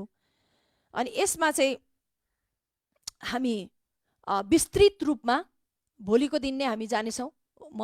आज हामी धेरै अगाडि नै हामी राख्न गइरहेका छौँ, किन भन्दाखेरि यसको डिटेल्समा म गएँ भनेदेखि चाहिँ समयले भ्याउँदैनौँ हामी, र समयले नभ्याउँदाखेरि त्यो अचकल्टो क्लास मलाई राख्नु यो आजको दिनको क्लासमा चाहिँ मलाई त्यो अचकल्टो क्लास मलाई राख्नु मन छैन। त्यसै कारणले गर्दाखेरि हामी आज यसमा नै यहीँ नै हामी रोकिनेछौँ। 10 मिनट अगाडि नै हामी छुटिरहेका छौँ। अचम्म नमान्नुहोस्, कहिलेकाहीँ हामी छुट्नु पनि पर्ने हुन्छ। एनिवे आज हामी यतिमा नै राख्नेछौँ। भोलिको दिन अझै पनि यसलाई अझै गम्भीरतापूर्वक हामी लिएर जानेछौँ। मलाई विश्वास छ तपाईँले बुझिरहनु भएको छ। यदि कुनै कुरा बुझ्नु भएको छैन भनेदेखि तपाईँले लेख्न, मैले यो कुरा बुझिनँ, मैले त्यो कुरा बुझिनँ, अथवा यो कुरा अझै पनि एकचोटि अझै स्पष्ट गरेर भनिदिनु भएको भए हुन्थ्यो भन्ने कुराहरू केही छ भनेदेखि तपाईँले प्लिज कमेन्ट गर्नुहोस्। यसको करारको वचन, करारको रगत, करारको छापको विषयमा म यो फलिस्तीनी करारमा चाहिँ करारको वचन, करारको रगत, करारको छापको विषयमा चाहिँ म तपाईँहरूलाई भोलि नै अझै विस्तृत रूपमा भन्नेछु। हुन्छ, आउनुहोस् हामी प्रार्थना गरौँ। परमेश्वर बाबा, हामी तपाईँलाई धेरै धेरै धन्यवाद दिन्छौँ। तपाईँको प्रशंसा र तपाईँको महिमा हामी गर्दछौँ। साँच्चै नै तपाईँ कति असल हुनुहुन्छ। तपाईँ वचनबद्ध हुनुहुन्छ, तपाईँ प्रतिज्ञाबद्ध परमेश्वर हुनुहुन्छ, तपाईँ करारबद्ध परमेश्वर हुनुहुन्छ। हामीले देख्यौँ कि पटक पटक मानिसहरूले तपाईँले काट्नुभएको करारहरूप्रति विश्वासघात गरेर आएको हामी देख्दछौँ। उनीहरू विश्वास योग्य ठहरिएनन्। किनभने उनीहरू पापमै स्वभावमा जिएको हुनाले गर्दाखेरि आदम र हव्वाले पाप गरिसकेपछि उनीहरूमा यस्तो स्वभावले काम गर्न थाल्यो, रगतमा नै पापमै स्वभाव पस्यो। त्यसकारण उनीहरूले चाहेर पनि उनीहरू पटक पटक चुकेर उनीहरू कहिल्यै त्यो प्रतिज्ञाहरू, ती आज्ञाहरू पालन गर्न उनीहरू समर्थन भनौँ एउटा सामर्थ्य भएनन्, उनीहरू योग्य ठहरिएनन्। तर उनीहरू चुके। तरै पनि तपाईँले हामीलाई छोड्नु भएको छैन र हामीले देख्छौँ सुरुबाट नै तपाईँले नै हामीलाई पछ्याउँदै आउनुभएको। तपाईँलाई साँच्चै के परेको थियो र कि तपाईँले हामीलाई पछ्याउनु पर्ने? तपाईँ त सारा सृष्टिको मालिक हुनुहुन्थ्यो, सर्वशक्तिमान परमेश्वर। तपाईँले त हामीलाई फेरि त्यो पहिलो सृष्टिलाई खतम गरेर रद्द गरेर तपाईँले अर्को सृष्टि पनि त सृजना गर्न सक्नुहुन्थ्यो। तर पनि होइन, तपाईँ त्यति स्वार्थी, हाम्रो सोचाइ अनुसार तपाईँ हिँड्नुहुन्न। त्यसै कारण बाइबलले भनेको छ कि हाम्रो विचार र तपाईँको विचारमा आकाश र पातालको फरक छ।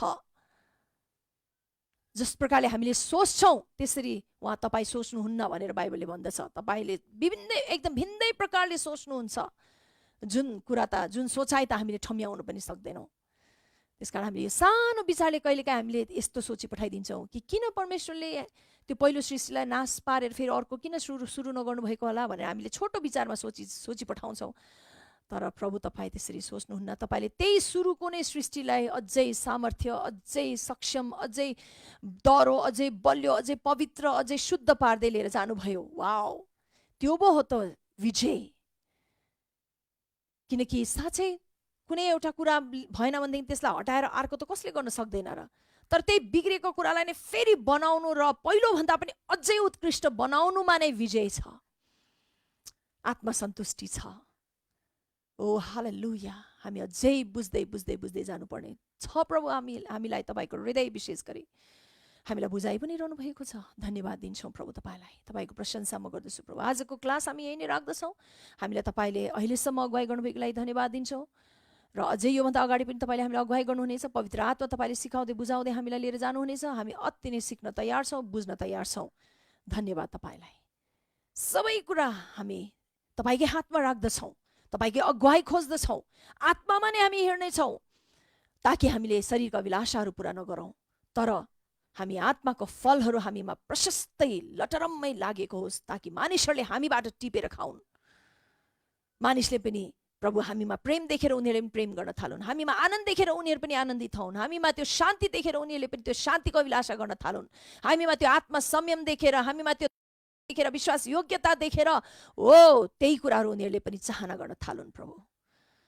र यसरी हामी पृथ्वीको नुन र पृथ्वीको ज्योति बनेर हामी सकौँ आजको दिन पनि। धन्यवाद तपाईँलाई। सबै विद्यार्थीलाई तपाईँको हातमा राख्दछौँ र सबै विद्यार्थीको जीवनमा तपाईँले व्यापक रूपमा काम गरिरहनु भएको छ। तपाईँले भारी सङ्गति, पवित्र आत्माको सङ्गति उनीहरूलाई दिइरहनु भएको छ। धन्यवाद दिन्छौँ प्रभु तपाईँलाई। र सबै बिन्ती प्रार्थना हामी माग्दछौँ हामीलाई उद्धार गर्नुहुने प्रभु येशू ख्रीष्टको उच्च अनि पवित्र नाउँमा, आमेन। हुन्छ, यहाँ सबैलाई जय मसीह। र आजको दिन पनि तपाईँहरूको एकदमै आशिषमय भएको होस्। तपाईँले यो बिहान बिहान सिक्नुभएको कुराहरू दिनभरि मनन गर्दै तपाईँहरू अगाडि बढ्नुहोस् भनी म भन्दछु। अनि अन्तमा I love you and have a blessed day.